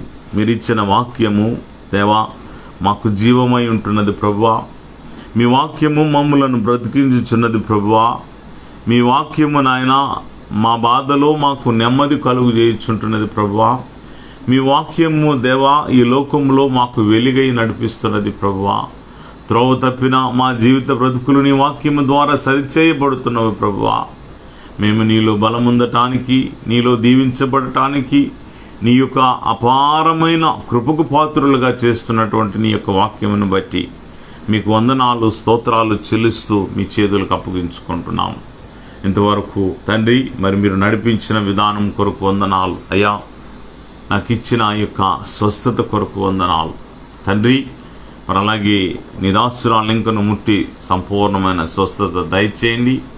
నీ సేవలో నమ్మకముగా బహుబలముగా మేము వాడబడి మీరిచ్చిన వాక్యాన్ని అనేకులకు మేము నాయన ప్రకటించు గొప్ప సాధనాలుగా మమ్మల్ని బలపరచండి. ప్రత్యేకంగా ఈ యొక్క సమయంలో కరోనా వ్యాధితో బాధపడుతున్నటువంటి వారందరిని బట్టి ప్రతి మనుష్యుని మీరు దృష్టించండి ప్రభువా. సహాయం చేయండి అయ్యా. ఈ యొక్క వ్యాధిని మీరు ఆపమని వేడుకుంటున్నామయ్యా. ఈ వ్యాధిని ఆపండి ప్రభువా. ఈ వైరస్ అంతా కూడా ఆపి ఎవరికి ఇంకా సోకకుండా కాపాడండి ప్రభువా. పాజిటివ్గా ఉన్నవారందరూ దేవా నెగిటివ్గా మార్చబడటానికి సహాయం చేయండి. ఇది నాయన తండ్రి, మరి ఇంకనూ ప్రభు నాయన ప్రబలకుండా మీరు కాపాడండి. మరణముల సంఖ్యను తగ్గించండి ప్రభు. ఆపమని వేడుకుంటున్నాం యేసయ్యా, మొరుపెడుతున్నాం. సహాయం చేయండి, కనికరించండి ప్రభువా. నీవు తప్ప మాకెవరున్నారు యేసయ్యా? నీవు తప్ప ఈ లోకంలో మాకు ఏదీ లేదు. నీవే మా దేవుడవు కనుక, మా మొరను వినే దేవుడవు కనుక కనికరించి అయ్యా. ఈ యొక్క కరోనా వల్ల అనేక కుటుంబాలు నష్టపోయి ఉంటున్నారు ప్రభు. అనేక కుటుంబంలో నాయన దుఃఖములో ఉంటున్నారు నాయన. వారి దుఃఖమును మీరు తొడవమని వేడుకుంటున్నాము ప్రభువా. అయ్యా మీరు కనికరించండి, కృప చూపించండి ప్రభువా. దేవా ఉద్యోగములు లేక ఉన్నారేసయ్యా, ఉద్యోగములు అనుగ్రహించండి ప్రభువా. నాయన ప్రతి మనుషుని నీవు దృష్టి ఉంచండి. ప్రతి కుటుంబంలో కలిగిన ఈ యొక్క శోధన, ఆర్థిక పరమైన ఇబ్బందులన్నిటినీ తొలగించి నీ మేలు చేత నింపి, దీవెని చేత నింపి నీ యొక్క సమృద్ధిని దయచేసి నడిపించమని వేడుకుంటూ మీ చేతులకు అప్పగించుకుంటున్నాం. అలాగే ప్రభువా నాయన తండ్రి, మరి ప్రాముఖ్యంగా తండ్రి నాయన ఈ యొక్క సెకండ్ వేవ్ నాయన థర్డ్ వేవ్ అని అంటున్నారు ప్రభా. అయ్యా అది రాకుండా కాపాడండి. మా భారతదేశాన్ని కాపాడండి నాయన. లోక ప్రజలందరినీ మీరు కాపాడి కనికరించి కృప చూపించి ఈ యొక్క కరోనా వలన ఎటువంటి ప్రమాదం జరగకుండా నాయన తండ్రి, ఈ సెకండ్ వేవ్ వలన ఎటువంటి నాయన ప్రమాదం జరగకుండా మీరు కాపాడి సంరక్షించి నడిపించమని, మీరు కట్టడి చేయమని వేడుకుంటూ మీ చేతులకు అప్పగించుకుంటున్నాం. నీ నామం పేరుట జరుగుతున్న ప్రతి ఆరాధన దీవించండి, ప్రతి ఆన్లైన్ సర్వీస్ని దీవించండి. నీ సేవకుల పని అభిషేకం ఉంచండి. విత్తబడుతున్నటువంటి వాక్యము లోకంలో మీరు ఫలింపును కలుగు చేసి నడిపించండి. మీకు వందనాలు చెల్లిస్తున్నాం. మా భారతదేశమును ప్రభుత్వంలో చేయి పనిని మీరు ఇంకొను దీవించి ఆశీర్వదించి నాయన అభివృద్ధిపరచండి. నాయన స్వార్థ నాయన ప్రబలుటకు సహాయం చేయమని వేడుకుంటూ మీ చేతులకు అప్పగించుకుంటున్నాము. ప్రభువా వందనాలు చెల్లిస్తుంటున్నాం. అలాగే ప్రభువా నాయన తండ్రి, ఇతర దేశాల్లో ఉన్నటువంటి మా యొక్క ప్రియులను బట్టి కూడా ప్రార్థిస్తున్నాం. ఇక్కడ ఉన్నటువంటి మా ప్రియులను బట్టి ప్రార్థిస్తున్నాం. మీరు కనుకరించండి, కృప చూపించండి నాయన. దేవశాంత్ కుమారి గారు, సలీనా, యాడమ్స్ ప్రభువా నాయన, చింటూ, పింటూ, ప్రమోద్ ప్రభువా నాయన, బాబా ప్రభువా నాయన తండ్రి, రాజాబేట, డింపు ప్రభువా నాయన, ఇంకను అనేక మంది మా ప్రియులు ఉంటున్నారు. యేసయ్యా మీరు కనికరించండి ప్రభువా నాయన. దూర ప్రాంతంలో ఉంటుండగా మీ సహాయం దయచేయండి. హైదరాబాద్లో ఉన్నటువంటి మా ప్రియులను బట్టి నాయన, పూణేలో ఉన్నటువంటి మా యొక్క ప్రియులను బట్టి ప్రార్థిస్తున్నాము ప్రభువా. నా దేవా, హైదరాబాద్లో నాయన తండ్రి ఆ పరిస్థితులన్నింటినీ చక్కపరచండి. అలాగే తండ్రి నాయన మరి ప్రభువా మా యొక్క పట్టణంలో ఉన్నటువంటి మా యొక్క కుటుంబములన్నిటిని బట్టి ప్రార్థిస్తున్నాం ప్రభువా నాయన తండ్రి. నేను మా ప్రియులైన అందరిని బట్టి ప్రార్థిస్తున్నాం నాయన. నీ సేవకులను బట్టి కూడా ప్రార్థిస్తున్నాం ప్రభువా. సహాయం చేయండి, కృప చూపించి నడిపించమని వేడుకుంటున్నాం ప్రభువా. బెంగాల్లో ఉన్నటువంటి మా ప్రియులను బట్టి కూడా ప్రార్థిస్తున్నాం. మా కుటుంబంలన్నీ కూడా ప్రభు దీవించి ఆశీర్వదించండి. మా బంధువులు, మిత్రులు, స్నేహితులు జ్ఞాపకం చేసుకోండి. ఈ సమయంలో ముఖ్యంగా మా సంఘమును బట్టి ప్రార్థిస్తున్నాం ప్రభువా. మీరు కనికరించండి, కృప చూపించండి యేసయ్యా. ఆయన మా సంఘం అంతటినీ జ్ఞాపకం చేసుకొని నీ కృపాదీవుని కలుగు చేయండి. ఎవరికి ఉద్యోగం లేవు నీ యొక్క ఉద్యోగం చేత నింపండి ప్రభువా. అలాగే నాయన ఆర్థికపరమైన ఇబ్బందులతో ఉన్న వారికి ఆర్థిక సహాయం దయచేయండి ప్రభువా. దేవా మీ యొక్క కృపలో సంఘాన్ని జ్ఞాపకం చేసుకోమని, నీ కృప ఆశీర్వాదం ఉంచమని వేడుకుంటూ ప్రభువా మీ చేతులకు అప్పగించుకుంటున్నాం తండ్రి. అలాగే ప్రభువా నాయన తండ్రి, మా ప్రభువా నాయన చిన్న పిల్లల నుంచి పెద్దల వరకు పేరు పేరున ఆశీర్వదించి నీ కృపా దీవెన ఆశీర్వాదం ఉంచమని వేడుకుంటూ ప్రభువా మీ చేతులకు అప్పగించుకుంటున్నాం తండ్రి. మీ యొక్క సన్నిధిలో ప్రభువా నాయన ఉండే మేలు నాయన సంఘానికి దయచేసి ఆశీర్వదించి నడిపించండి. కుటుంబంలో యవనస్తులు ప్రతి ఒక్కరిని దీవించండి. కుడి ఎడమలకు త్రుటి లేకుండా కాపాడండి. వివాహంలోకి సిద్ధపరచబడిన పిల్లలు ఉంటున్నారు ప్రభువా, వారందరినీ జ్ఞాపకం చేసుకొని మీరు సిద్ధపరిచి స్థిరపరిచి నడిపించమని, అలాగే తండ్రి నాయన ఇంతవరకు ఆన్లైన్ సర్వీసును మీరు దీవిస్తున్నారు ప్రభువా. మరి శుక్రవారం పూట ఆగి ఉంటున్నది, ఆగకుండా ఉండు నిమిత్తము మాకు బలమునిచ్చి శక్తినిచ్చి నీ అభిషేకం ఇచ్చి మమ్మల్ని మీ కొరకు వాడుకోమని, అయినా మాకు పరిపూర్ణమైన ఆరోగ్యం ఇచ్చి నీ సేవలో బహుబలంగా మేము వాడబట్టడానికి సహాయం దయచేసి నడిపించమని, ఈ యొక్క వారంలో జరగబోయే ప్రతి కూడుకుని ఆశీర్వదించమని, నేటి దిన దీవెన ఆశీర్వాదం చేత నింపమని యేసు నామం అడిగి వేడుకొని ప్రార్థించుకొనిచుంటున్నాము తండ్రి, ఆమేన్. పరలోకమందున్న మా తండ్రి, మీ నామం పరిశుద్ధపరచబడునుగాక, మీ రాజ్యం వచ్చునుగాక, మీ చిత్తం పరలోకమందు నెరవేరుచున్నట్లు భూమి యందును నెరవేరునుగాక. మాకు కావలసిన ఆహారం నేడు మాకు దయచేయము. మా రుణస్థులను క్షమించున్న ప్రకారం మా రుణములను క్షమించుము. మమ్మల్ని శోధనలోనికి తేక కీడు నుండి తప్పించుము. ఎందుకంటే రాజ్యము, బలము, మహిమ నిరంతరము నీవై ఉన్నావు తండ్రి.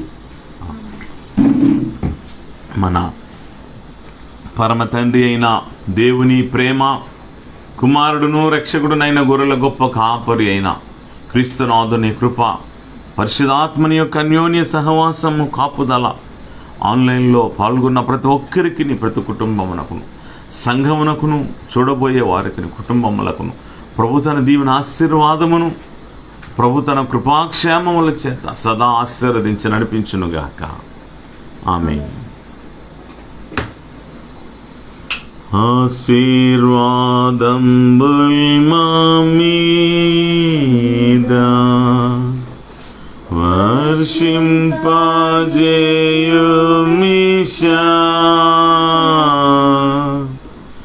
ఆశతో నమ్మియున్నాము.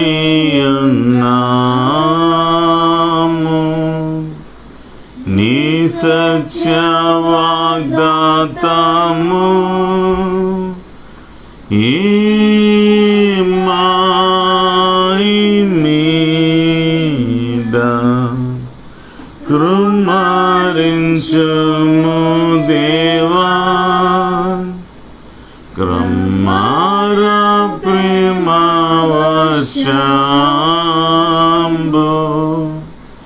కృమరించుము దేవా.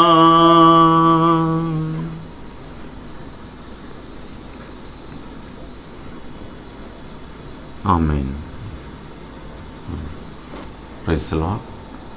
ఆన్లైన్లో పాల్గొన్న ప్రతి ఒక్కరికి ప్రభు పేరిట మరొకసారి నా యొక్క శుభాకాంక్షలను తెలియజేస్తుంటున్నాను. యథావిధిగా మరి యొక్క వారంలో మరి రెగ్యులర్ మీటింగ్స్ అన్నీ కూడా చక్కగా జరుగుతాయి కాబట్టి ప్రతి ఒక్కరు పాల్గొనండి. మంగళవారం ఉదయం స్త్రీల కూడిక, అలాగే మరి బుధవారము మరి ఆ యొక్క ఆన్లైన్లోనే గ్రూప్ కూడిక ఉంటున్నది.